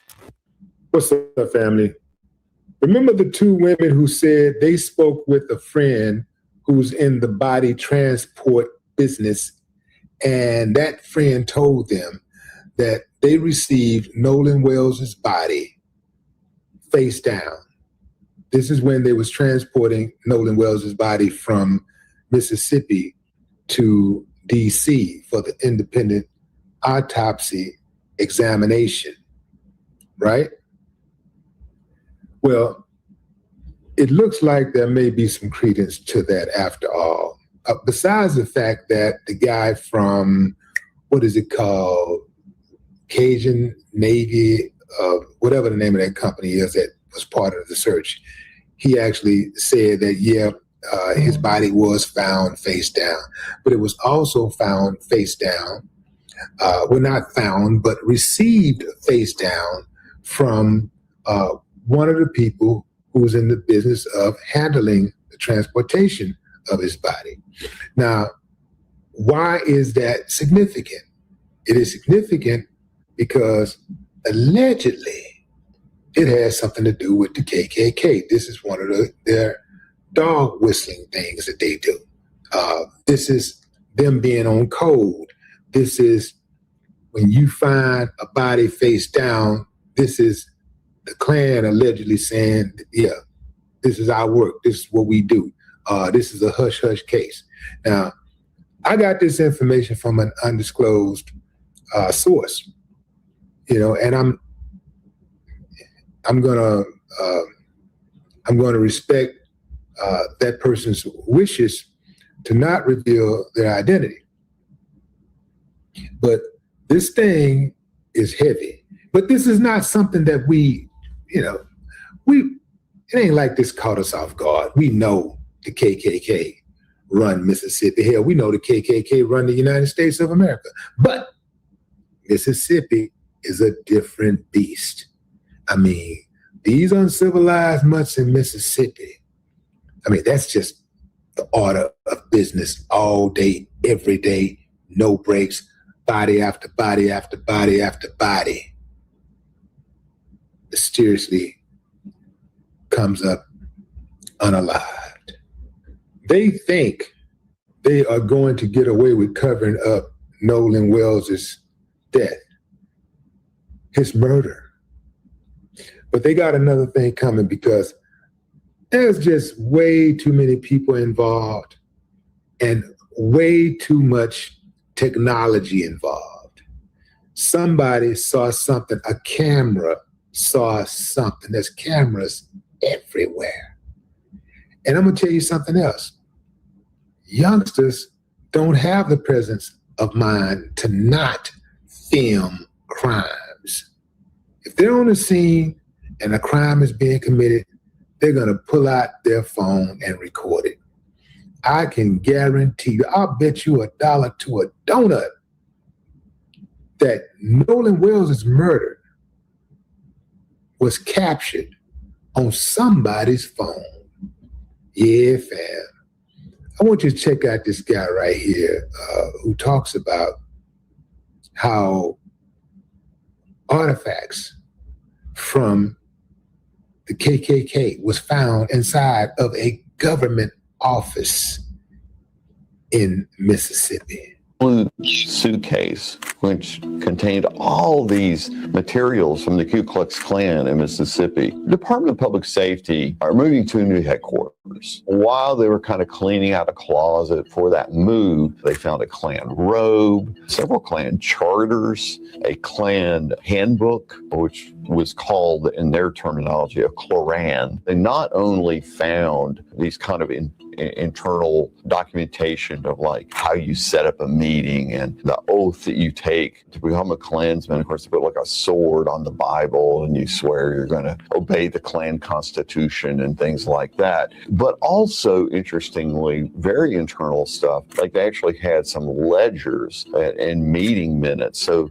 they were very careful in their meeting minutes not to put anyone's name in there. So they always put people's numbers. Like number 15 made a motion to do such and such. The problem is they also had a ledger book for the people to pay their dues. It has the numbers and it has their names of them paying the dues. So kind of gave it all away right there. What they immediately did is they contacted the Mississippi Department of Archives and History. Archives has these documents and the robe. They're going to be releasing this to the public within the next few months. It's easy to look at these guys in terms of, you know, their outfits that kind of look clownish. These organizations are basically terrorist organizations. The White Knights of the Ku Klux Klan, most violent Klan organization in the United States, responsible for at least 10 killings here in Mississippi. Myrlie Evers, the widow of Medgar Evers, has said before, the reason we keep repeating our history is we don't know our history. And I think it's so important to preserve this history because it's forgotten within a generation or two. I disagree. The reason we keep repeating our history is not because we don't know our history. The reason we keep repeating our history is because we keep rewarding the behavior that created it. That's why. Yeah, that's why. The only thing that has to happen is you stop rewarding bad behavior, you know? But this country is notorious for rewarding bad behavior and picking and choosing who gets punished. When it's time to punish somebody they really want to punish, now all of a sudden they're for the people and they got to protect the public. And in the same breath, they'll let a dude go who just did all kinds of ungodly things to a child. They'll let somebody go who has been caught 4 or 5 times drinking and driving, and they finally killed an entire family, wiped an entire family out, and they'll let them go home. Yeah, they'll give you a life sentence for a gram of cocaine and let a kingpin who moves tons of cocaine a year, they'll let them go scot-free. So they pretty much use this judicial system in most cases to be able to get away with crimes and punish anybody else who tried. Punish anybody who's not on the team. If you're not on the team, you're going to get punished. So if you're not on the team, you get punished. But if you're on the team, wink, wink, go ahead on about your business. You heard Buddy call the Klan a terrorist organization. He's absolutely correct. It is a terrorist organization. But this country would never acknowledge that because they need members of the Klan to do their bidding. This is why they keep them in place. This is why they destroyed the Black Panther Party, or at least dismantled it, right? Killed off some of its leaders, put the rest in jail, others went into hiding. Black Panther Party was the antithesis of the Klan. Black Panther Party was all about love and peace and respect and community, education, employment. You know, they were for the kids. Did you know that the Black Panthers not only started the school lunch program that you had, that America hijacked, right? They not only started it, on the first day of the program, members of the Chicago Police Department went inside of the church where all of the food was and urinated over the food that was to be served to the kids on that day. I think it was at a church. It was either a church or a community center where the food was. They urinated on it. They would have rather the food go bad. They would rather urinate on the food than to allow them to feed that food to nourish those young bellies. So they dismantled the organization to help, that was to uplift the community. And they gave the organization that was tearing down the community and destroying communities all around the United States, they gave them a religious status. Did you know that? They identify the Klan as a religious organization. It's a religious organization. Right now, it's happening right now. They're a terrorist organization, but they're still riding right now. Now, for any of you up top, you know, on the East Coast, West Coast, I need y'all to know that the Klan is not exclusive to Mississippi. Now, Mississippi has a high concentration of them, right? Doctors, nurses, lawyers, members of law enforcement. You just heard employees of the DPS. Yeah, they're everywhere. They're in every major institution in this country. But there's a higher concentration in Mississippi. There's school teachers. Yeah, they're in the Klan. School teachers, pastors, deacons, people who go to church every Sunday faithfully, get on their knees and pray to God. Straight up terrorist, straight up bona fide racist. Yeah. So this is how they've been able to carry it out.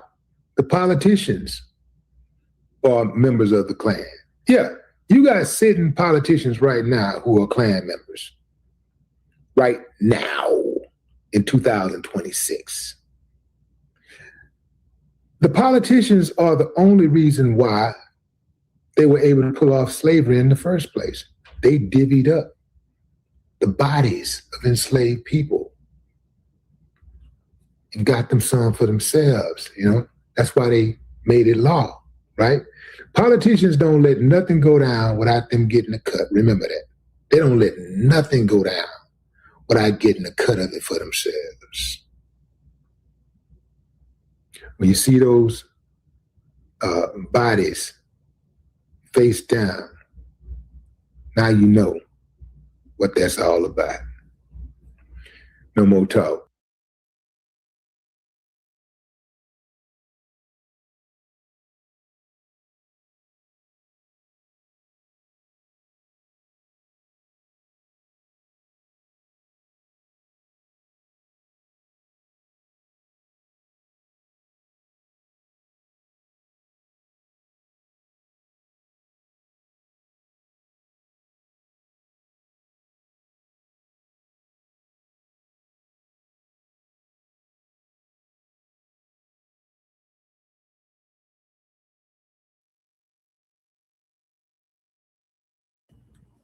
Deputies in Virginia arrive to check on a man acting erratically, and the moment they approach the house, he emerges with a loaded gun aimed straight at them. Now! Anthony! Mary Jane, is that a real gun? 7-Act, Mac. Tell me back up now. Got one at gunpoint. Anthony? Anthony? Anthony! Put the gun back!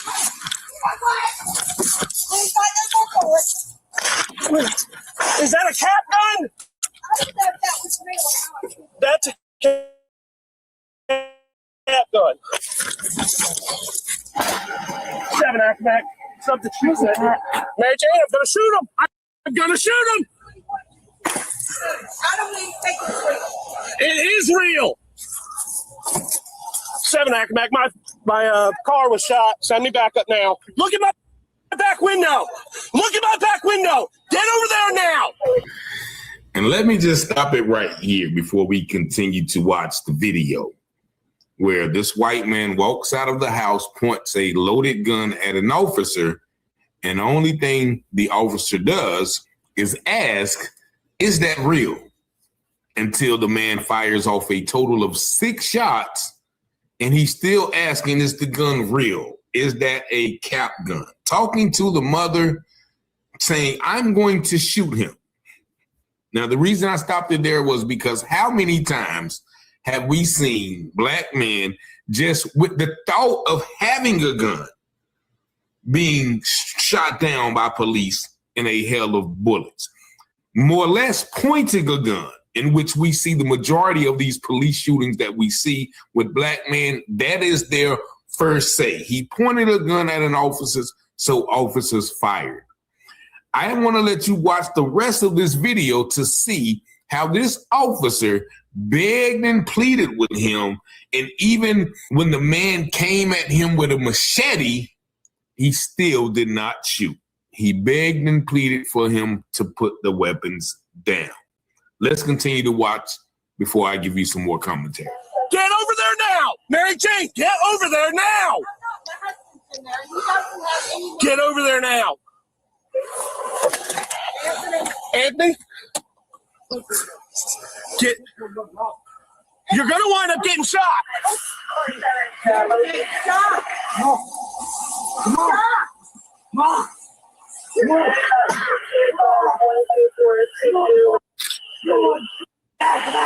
You better send me to hell! Come on! Get over here. You're gonna get shot! You're gonna get shot! Put it down now! Put it down now! Put it down! Put it down now! Put it down! Put it down now! Put it down now!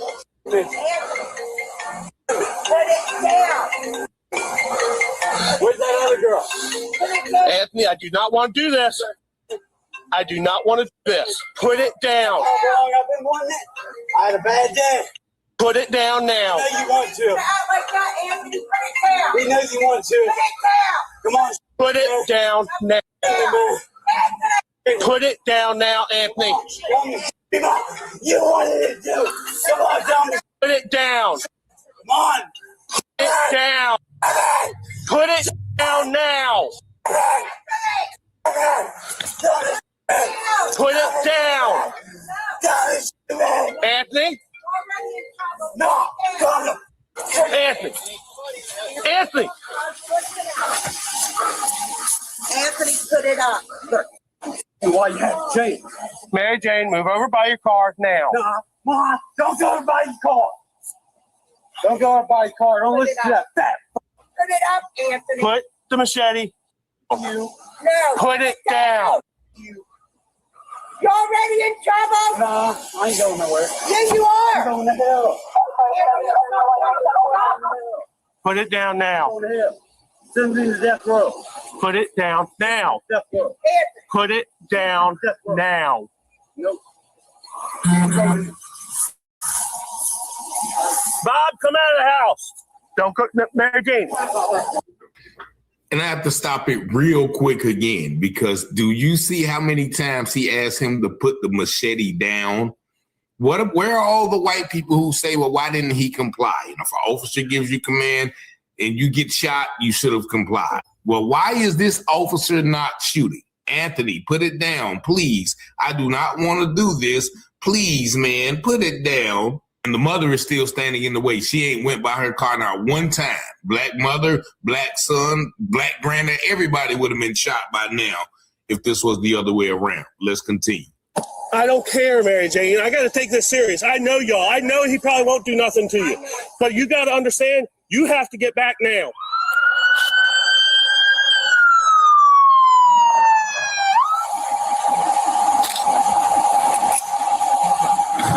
He's right on the inside of the door. He won't come out. Out of the house now. He's gonna shot the back window out. Get the out. Get the out now. I'm 10-4. Subject's inside. Will not come out. Come on. Get the Bob, come out. Now. Bob, come out. Come on over here. Why are you holding your arm like that? Is there anyone else in the house? Yeah. I should have. I had a clear shot. I should have taken it. I'm regretting it. It's supposedly out of bullets, but that's why you got machete now. Just wait for back there right now. I mean, people won't do anything for the door, so. I think the only other back door is on that side, that far side. The subject inside with a machete now. Supposedly does not have any more bullets.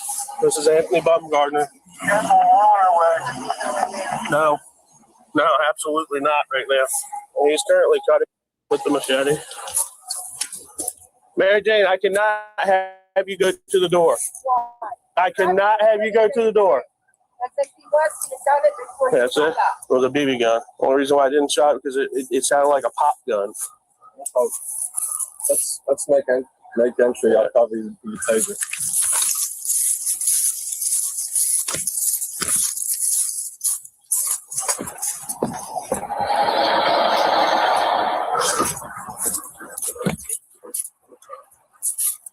What's his name? Let me see your hands. Hands, bud. Hands. I know.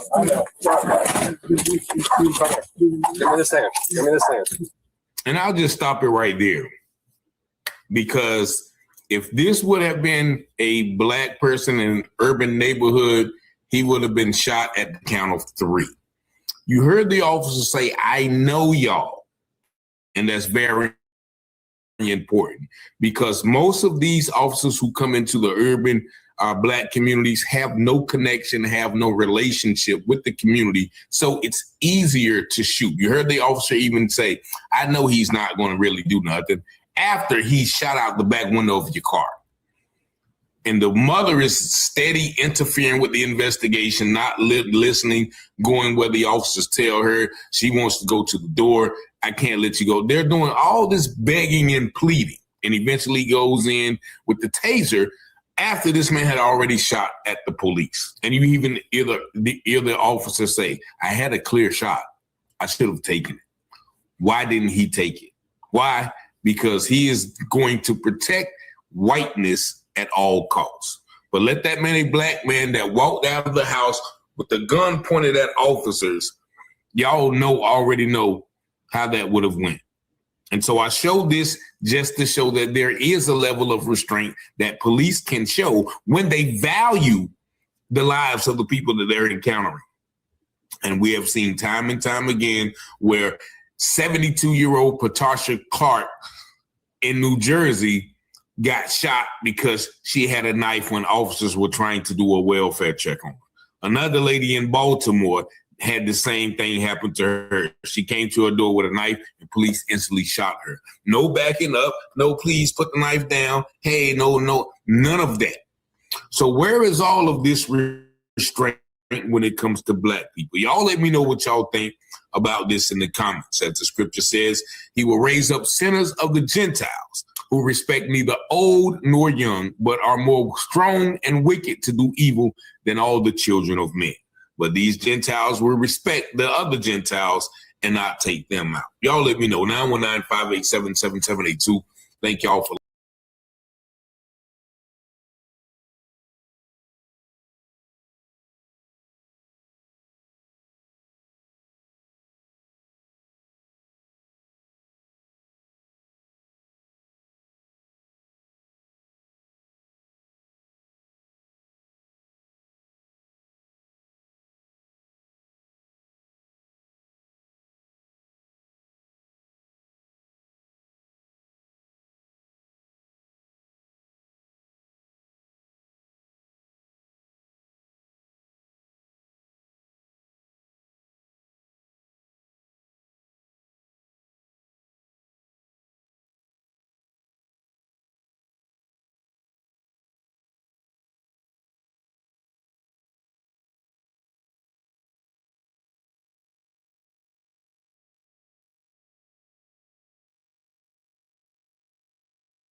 Revolutionary salute to our brother Chat Town Finest for the donation to the war chairs. Revolution is a way of life. Absolutely appreciate the loyal soldiers. Salute.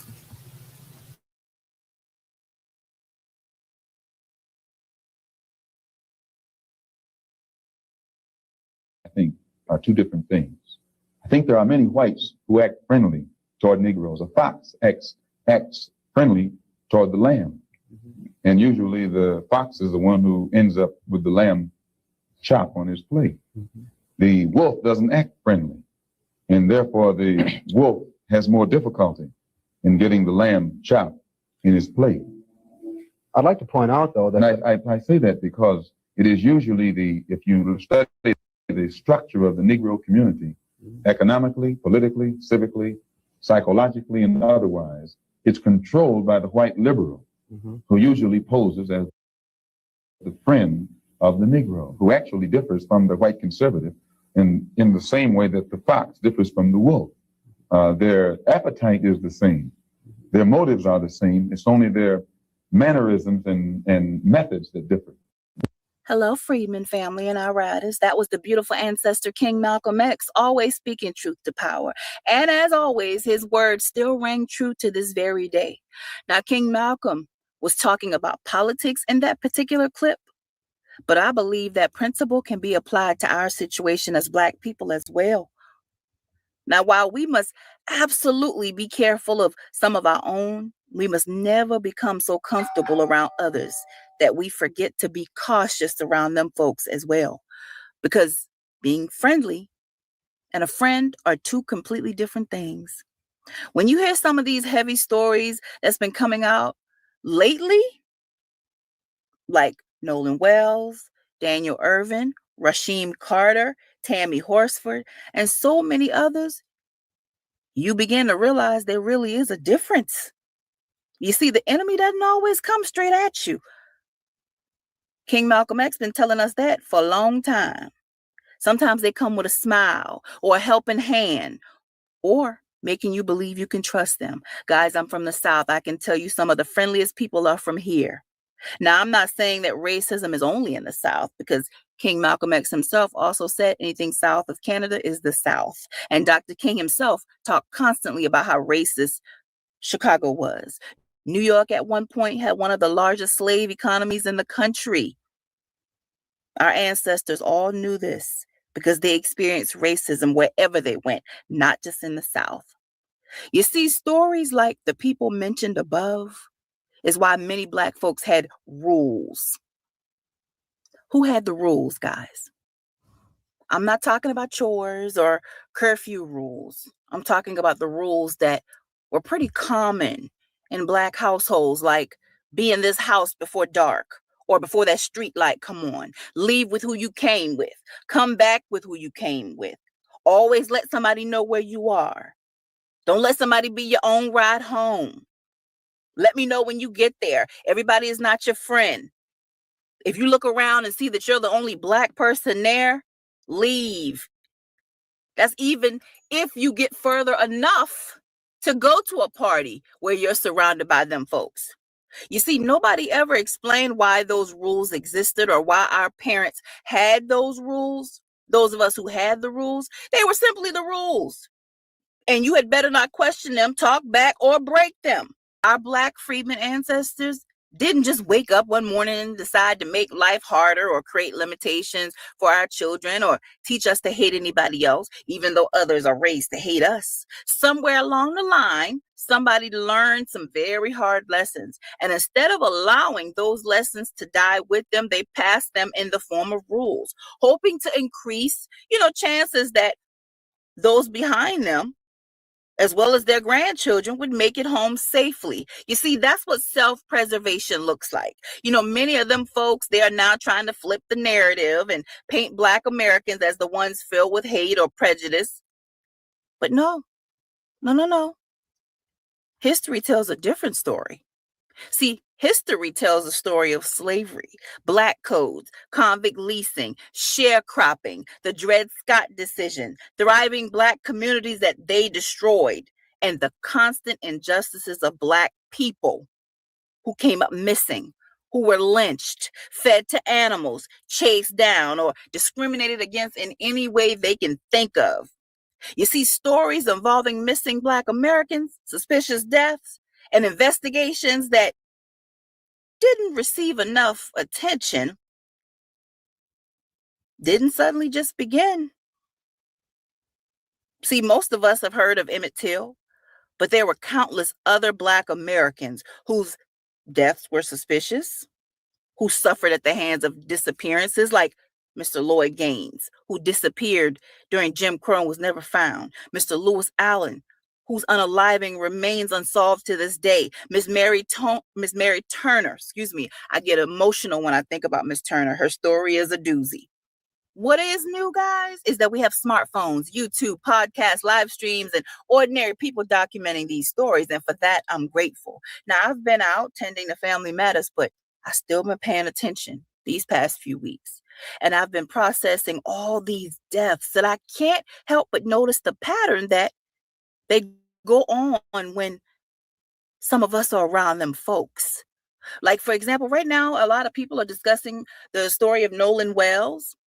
But what about Tammy Horsford, Daniel Irvin, and one I just heard about this morning, Tyler Smith? And I find myself wondering, what happened to the rules being passed down from before? Were these people not taught? Do people think we don't need them anymore? I question that even more now when I saw this quick clip of Nolan Wells' mother.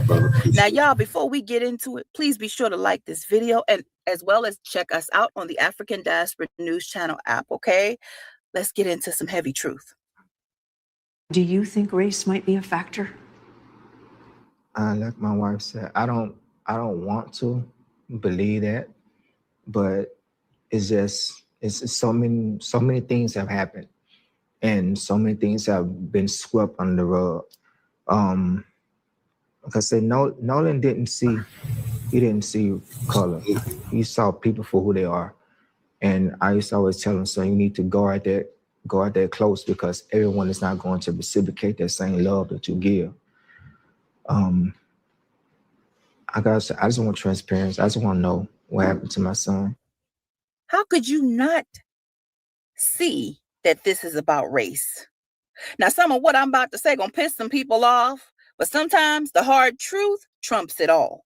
And to be honest, family, the answer that was given here speaks volumes, because the rest of the world does see race, and even in 2026, okay? Now, guys, we just had a bunch of neo-Nazis marching in D.C. at the beginning of the month. Color is the reason they got away with that. In fact, color is the main reason why many arrests have not been made in connection to this case. And the stories that we're getting are still vague. They're still looking for answers. Let me tell you something. If one white boy and 3 black boys went on a boat and 3 black boys returned, but that one white boy didn't, those 3 black boys would have been arrested within the same damn hour. They wouldn't even have had time to lawyer up.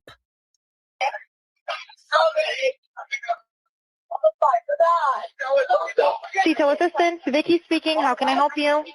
Hey, we're at the west tip of Horn, and our bilge pump stopped working. We're sinking. Can y'all please come? We have a membership.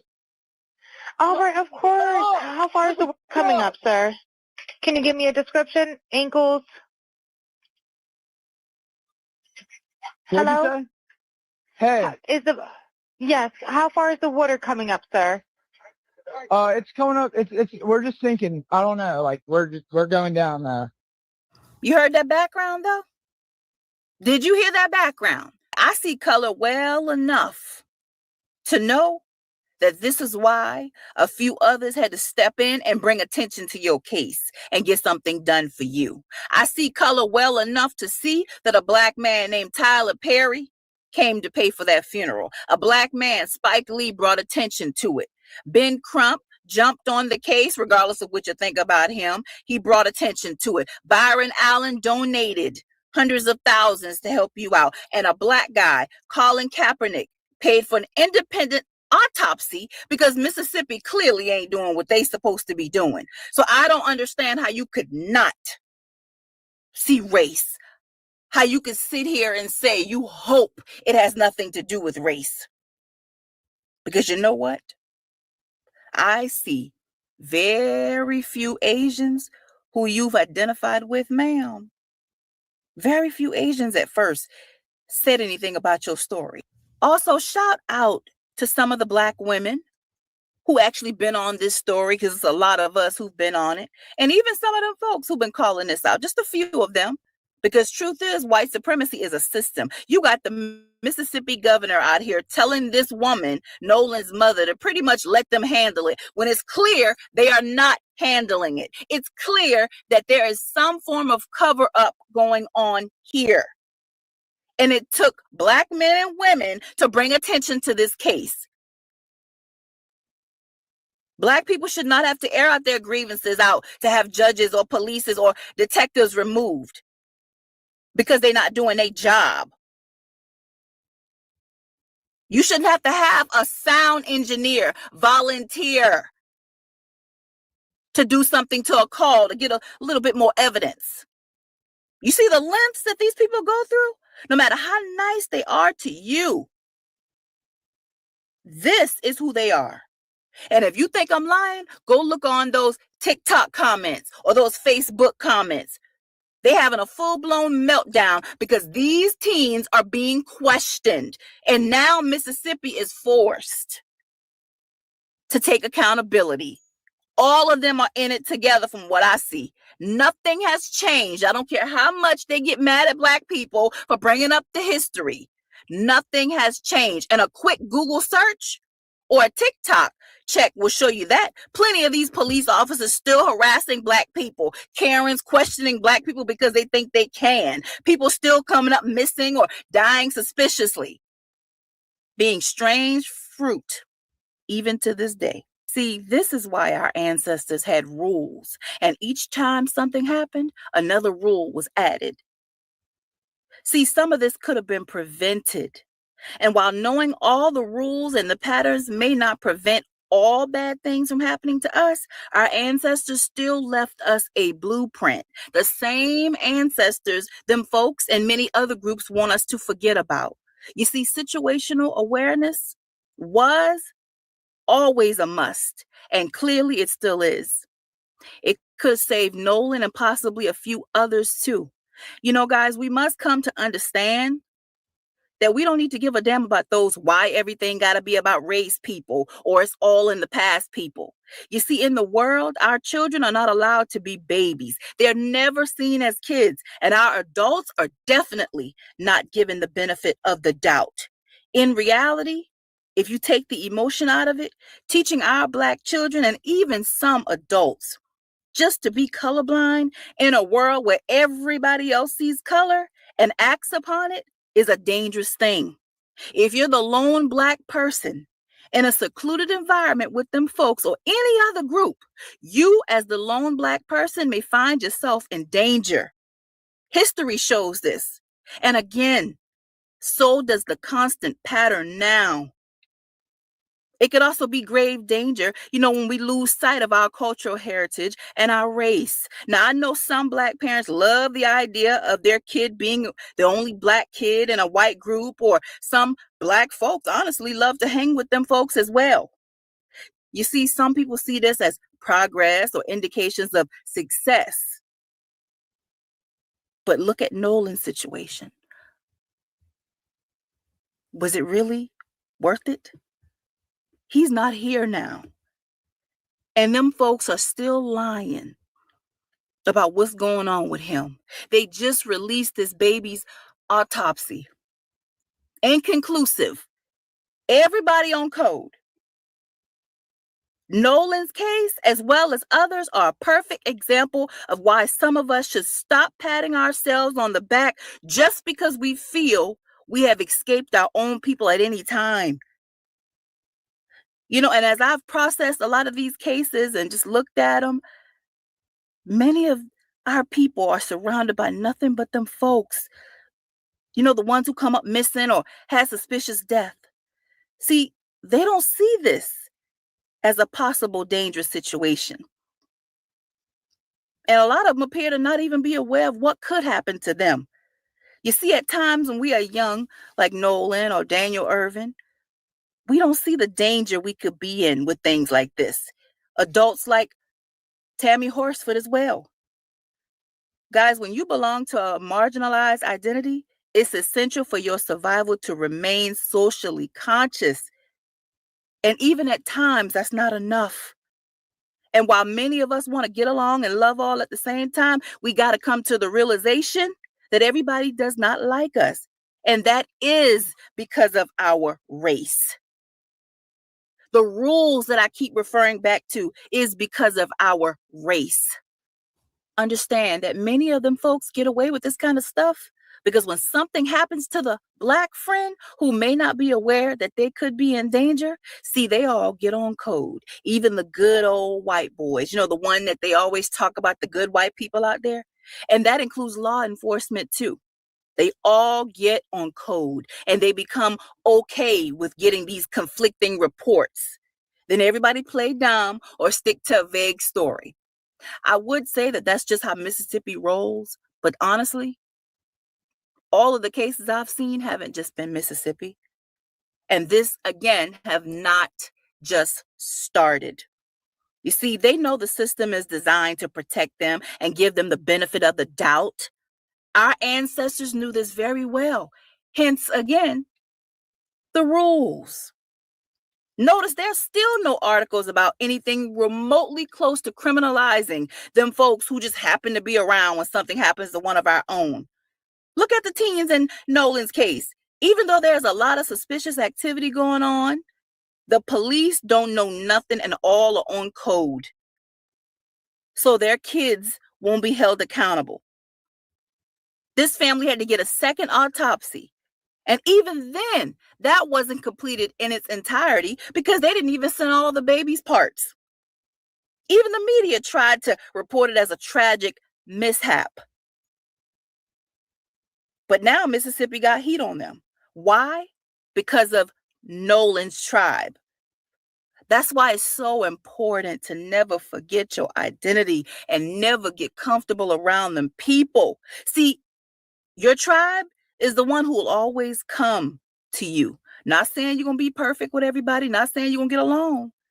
But Black people, we stick together when need be. I don't care who says we do not. Your reality is not mine.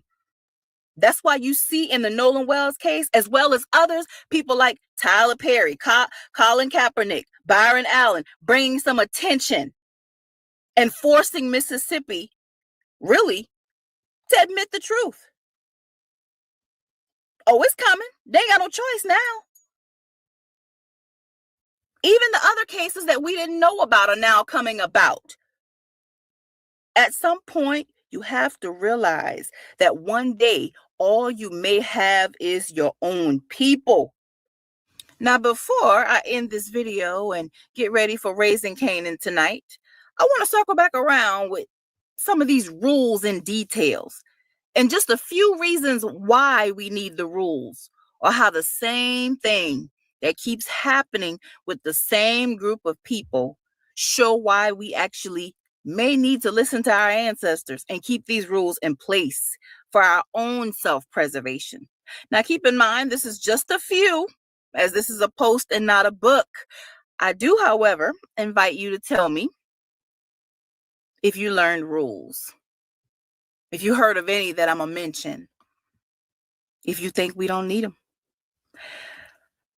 Reason and rule number 1, never forget them folks are always going to keep their privilege intact.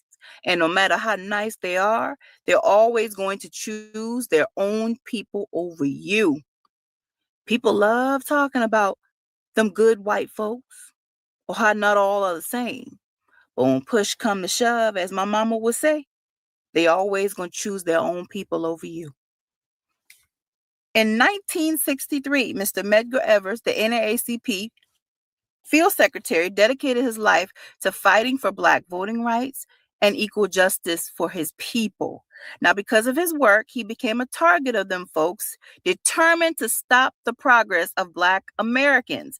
On the night of June 12, 1963, after returning home from a meeting, Mr. Evers was shot in the back in the driveway of his own home while his wife and children were inside.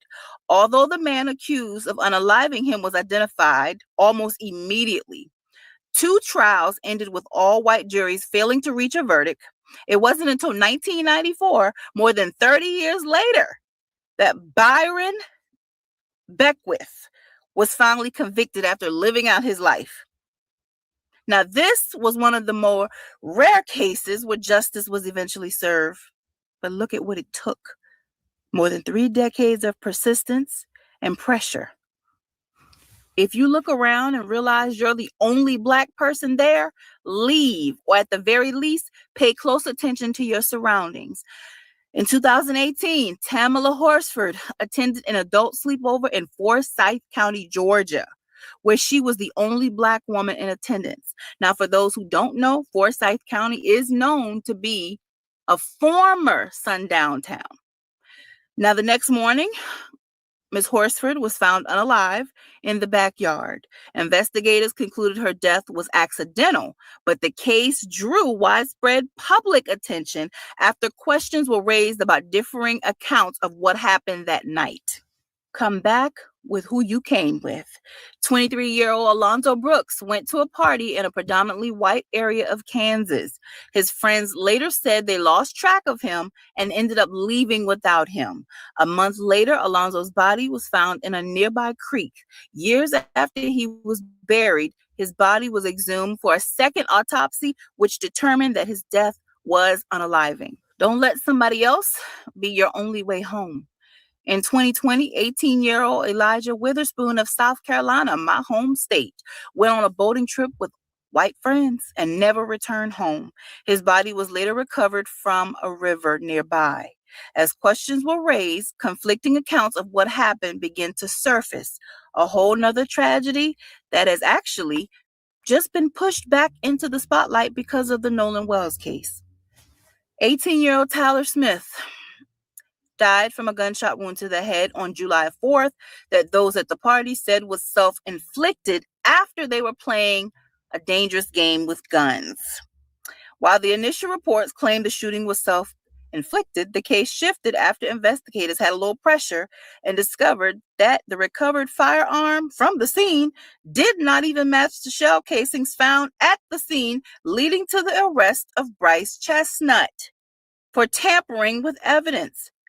Tyler's family rejects the initial narrative that he shot himself. Please encourage our children and even the adults who will listen that we are much more safer around our tribe. The tribe the whole world copies, and we don't need anybody. Let's not be naive, believing that everybody is going to be okay with certain things or with us. Let's not forget about what our ancestors went through or what was done to them just because others are offended. You know, guys, it would take for me to get a lot older and mature to realize that my Geechee mom and dad and my grandparents, they weren't being mean when they told me no. They were being the safety net that they did so well that I didn't even know that I had. Don't let your feelings and your emotion cost you your life. Yeah, not all people are bad. We got to say that because there's always going to be somebody come on here with that foolishness. But I'm not going to deflect from that. Yeah, not all are bad. Nobody said that. But I'd be damned if I'm going to risk it. And I don't have time to sit up here, okay, and try to figure out who's good and who's bad. They don't tell anybody else to forget their history. And they don't tell anybody else to do that either. So stop it with Black people. Because most of the time, if somebody from another group goes with a Black person somewhere, they return most of the time. Now, y'all, that's all I got. I don't have any more, but please be sure, guys, to tell me below. Did you learn any of these rules? Or maybe tell me a rule that you had that I didn't get the opportunity to list. I mean, this is a post and not a book. Or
So the wealth transfer is still going on, and you have more and more black people not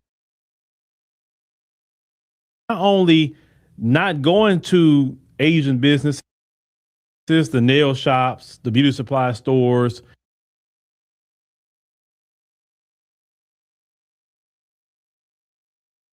restaurants, to be exact. That's where a lot of the bulk of black people was going to, those three particular businesses. But you also have black people that have products, and a lot of them, which I saw another video, but we're going to review one today, of sisters pulling their products out of these Asian beauty supply stores. They're starting to do that now. And I definitely want to give a bravo to the sisters that's taking that step. They see the sisters have really got on board with this about the wealth transfer. They're not playing around. Now, this one particular sister, I want you to hear not only why she pulled out her products out of the Asian beauty supply store, but how much they was marking up the cost of the product that she ended up putting in the store, and why she wasn't even getting what she should have been getting off of that, having a so-called partnership with them. Let's go ahead and check this out. I just pulled my products from an Asian partnership storefront, and I don't have any regrets. And here's why. What I have noticed about dealing with Asian storefronts and Asian brands, and this doesn't go for every Asian store and every brand, but what I've noticed, there's a trend. They will get a fast, quick come up off of the black dollar, off of the black women industry. And then guess what? They will pay you pennies on the dollar for what you're giving to them and make triple, if not quadruple the money in store. So I was noticing that was happening as well. Like, for example, let's just say you were selling it to them for $20. Okay. Let's just say that's the low end, $20. And your product is really worth $100. Okay. There is a wholesale price, and that wholesale price was $20 for them. Okay. And they then turn around and they're selling it for $200 and making money. The math ain't math, sis. As you heard, the sister said that she was giving them basically a good price on wholesale, and they was just jacking the price up. And yet she wasn't really getting nothing off of, the pricing that they gave, her and everything. But here's the thing, reality speaking, gotta be real. It's your choice what you sell your product on wholesale. That's number one. Number two, they can do whatever they want to do in their store. So that in aspect, I'm just being real on that. But what I'm glad she saw is that her product is worth a lot more on wholesale than what she was selling it. That's number one. Number two, she pulled her product out of that store because she said, hey, look, this community has been making a big bag off of our products, a big bag off of our community.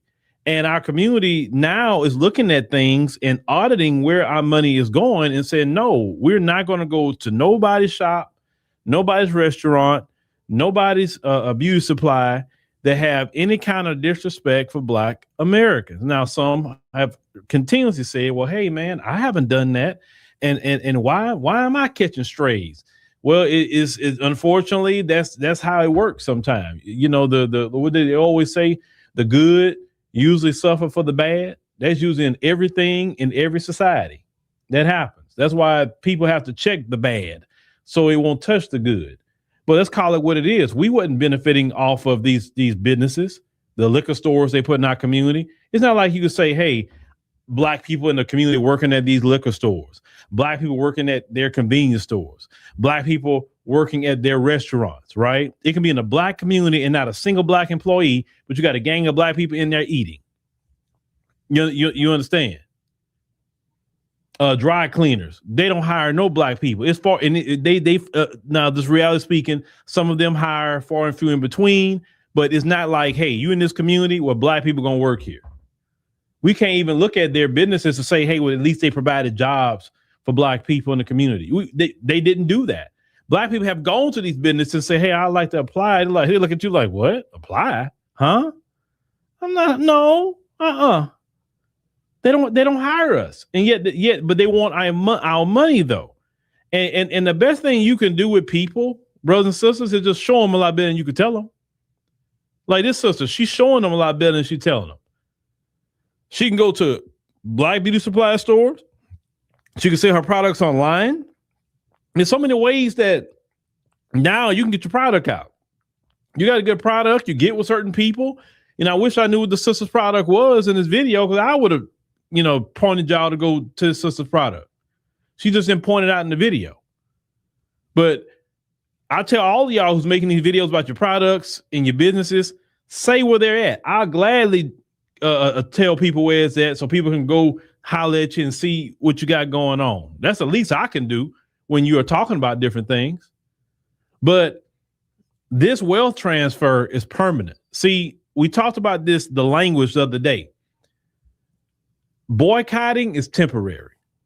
We can never have the term boycott in our mouth. I'm going to boycott this and I'm boycott that. Well, that's a temporary term. Wealth transfer is permanent. And we have to keep this wealth transfer going until we transfer every dime we can back into the Black community. And one thing I like about this Black American Renaissance is that we're looking at everything. We're not just looking at relationships people have with us, but we're also looking at our financial relationship we have with other groups as well. And a lot of other groups, they don't like this because they have been so dependent on us to be minority coalition, flat blackness. That's what they've been depending on, because everybody been benefiting off of that. Let's think about it. You can come to this country, plant your business in the Black community. You can be disrespectful. You don't have to hire Black people. You can say all kind of things in your language about Black people and still get their money. But now this has shifted. Now this has changed. And they're freaking out about this.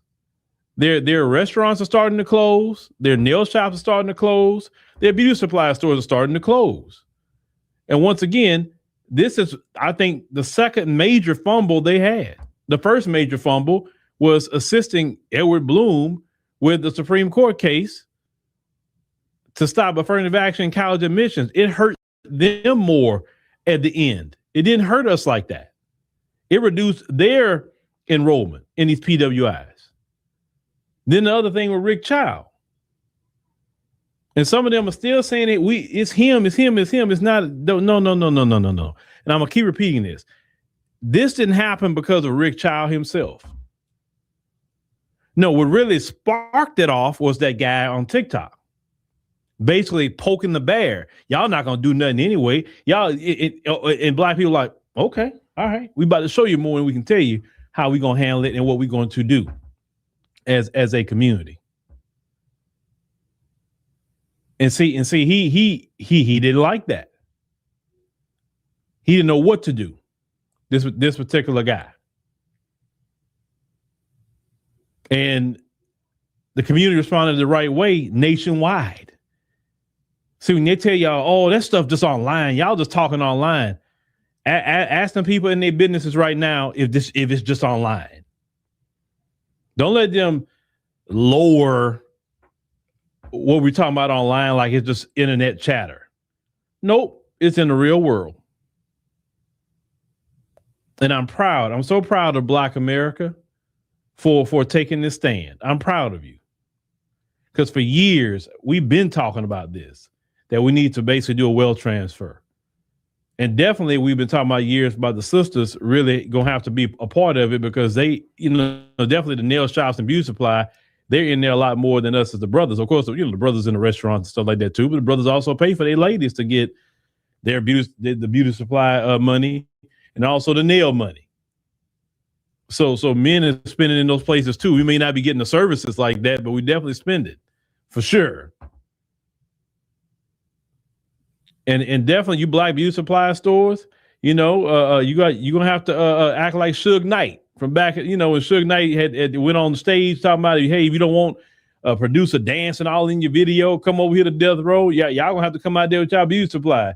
Say, hey, all you Black business owners who got products, if you don't want to be disrespected, if you don't want to be followed in the store, if you don't want to get shortchanged on wholesale prices, come on over here to the Black beauty supply store. We got you. You don't have to worry about that over here. You definitely ain't got to worry about no racism or none of that. Because we got you, sis. We got you, bro. That's just really what it is. And once again, I'm very proud of all of you who have taken a stand. Yes, some of us is off code. Yes, some of us is not maybe doing the right thing, but that's okay. And I got to cover this one video. This one sister went in one of them nail shops, caught them sisters in there and went in there and shamed them. I say, boy, that's what we need right there. The sisters walking in there and shaming them. Because trust me, they were trying to hide some of them from being shown on camera because they was ashamed. They were ashamed what they were doing. And we need more of that. We need definitely more of that. Everybody need to participate in the wealth transfer. Let me tell you something. The reason for years a lot of other groups didn't respect us as a community because we didn't stand on business. When someone could disrespect you and you still go empty your wallet to them, you teaching them I don't have to respect you. But now you're teaching them it's a new day. And now I have to respect black people because now they didn't took the money away. Now I'm suffering financial pain. Hey, my buddy over there, his restaurant just got closed. Hey, my other friend over there, their beauty supply business is almost going out of business. They having to liquidate everything. They having to borrow money from a family in the bank and whatever just to make payroll and make the rent and all of that. And they're seeing this happen in real time. And I bet you from now on, they're not going to come on here on the internet being disrespectful to black Americans, actually poking at us and saying, oh, you're not going to do nothing. You're not going to do nothing. Well, I bet you they won't do it no more. And the good thing is it will serve a lesson not only to them, but to everybody. And see, one thing I will give the folks not silly like this. I've never seen the folks come out and say, you're not going to boycott us. You're not going to do this to us. I dare you to do it. I've never said, but the difference is they had experience about us doing this to them. So they know where it can go financially. That's why they don't come out there poking the bear. That's why. But keep up the wealth transfer, brothers and sisters. I'm proud of you. You're doing the Lord's work. And that's just really what it is. You're definitely doing the Lord's.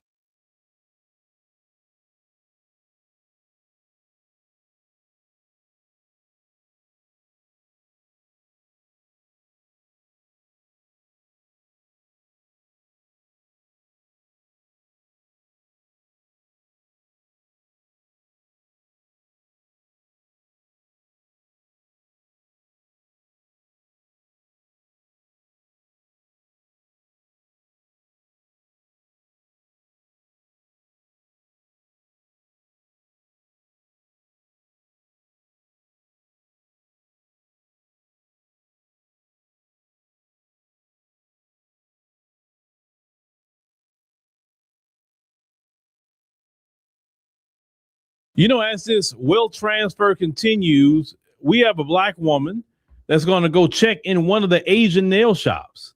She's going to check if any black women in there. And if she find them, oh boy, she is going to regulate. Let's go ahead and check this out. I'm black you in? Okay.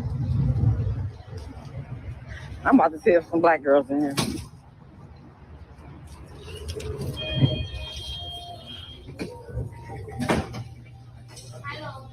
Hey.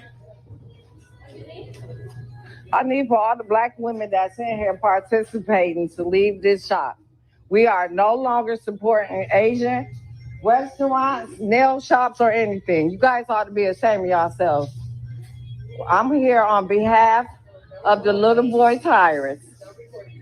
Well, you shouldn't be doing business in here. Don't be shameful now. You ought to be ashamed of yourselves.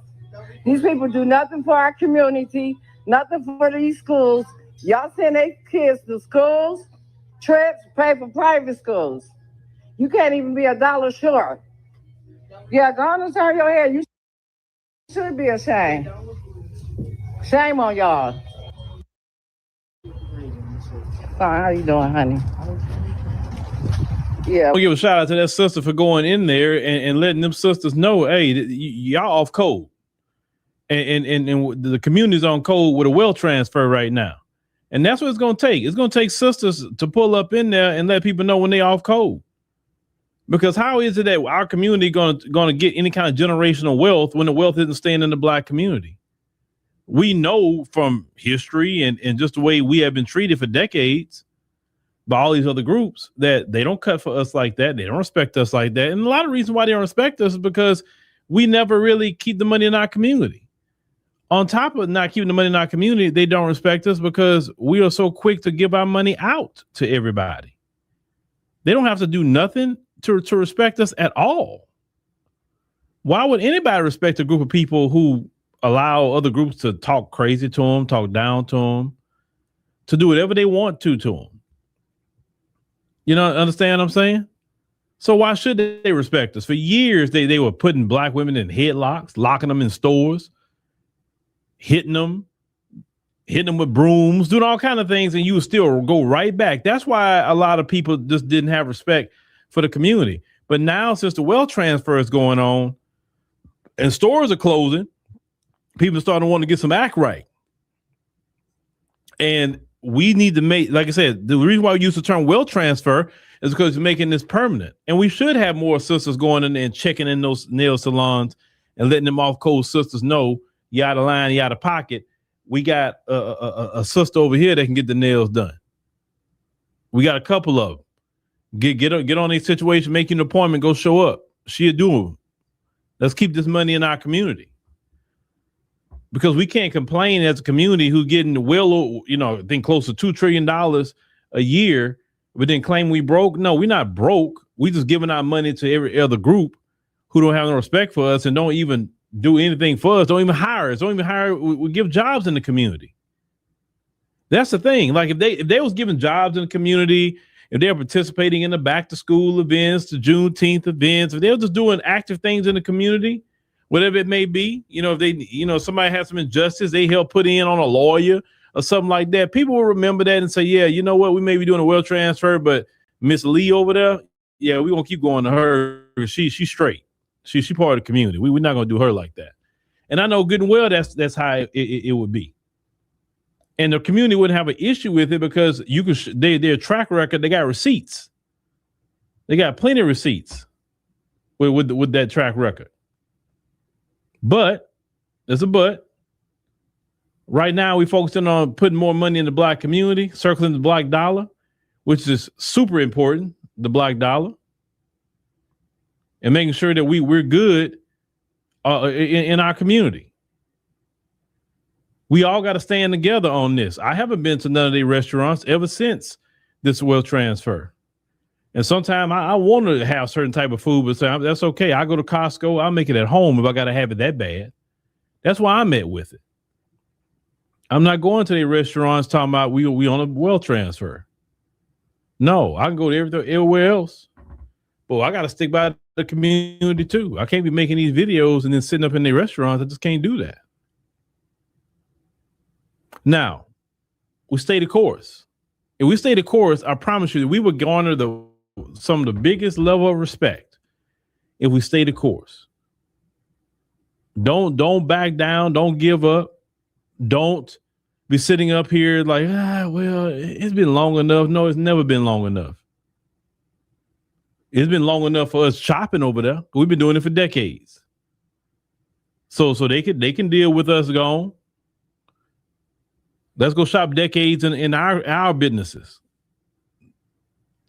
Let's have our black nail techs be like, you know what? I got so much business. I got to hire nail techs now. That's the problems we want them to have, is that they got to hire people now because they have so much of an influx of business. And once again, nail techs or whatever, black business, do it with excellence. Do it with a spirit of excellence. Because reality speaking, our people are more critical on us than they would be anybody else. And that's okay because they expect you to be better. So there's a higher standard there. I know sometimes you get frustrated and say, well, I got to perform just such high level, but them other groups are badly, forget them. They expect more out of you. And that's okay. We're supposed to be 10 times better than anybody else anyway. So don't get mad about it. Be better. Have good customer service. If something happens and something wrong, fix it. And fix it quickly with a smile on your face. If something you can't fix, go ahead and refund them their money back. Black customers, don't be difficult. Don't be. explain yourself, what you want on your nails or whatever, the proper, make sure they understand what it is. Get them to repeat it to you if you have to. And let's leave good reviews for our people on their businesses. Don't trash them, even if you have a disagreement, because sometimes you may have a disagreement. Let's keep our businesses straight with their Google reviews. That way we can build more businesses in our community who can hire Black people. Because that's what we need. We need more people to be hired. But the people who are off code, you're going to get called out, because this is what the community doing. It's wealth transfer time. And whether you like it or not, you participate or that pressure going to be on you. Coffee. Follow me.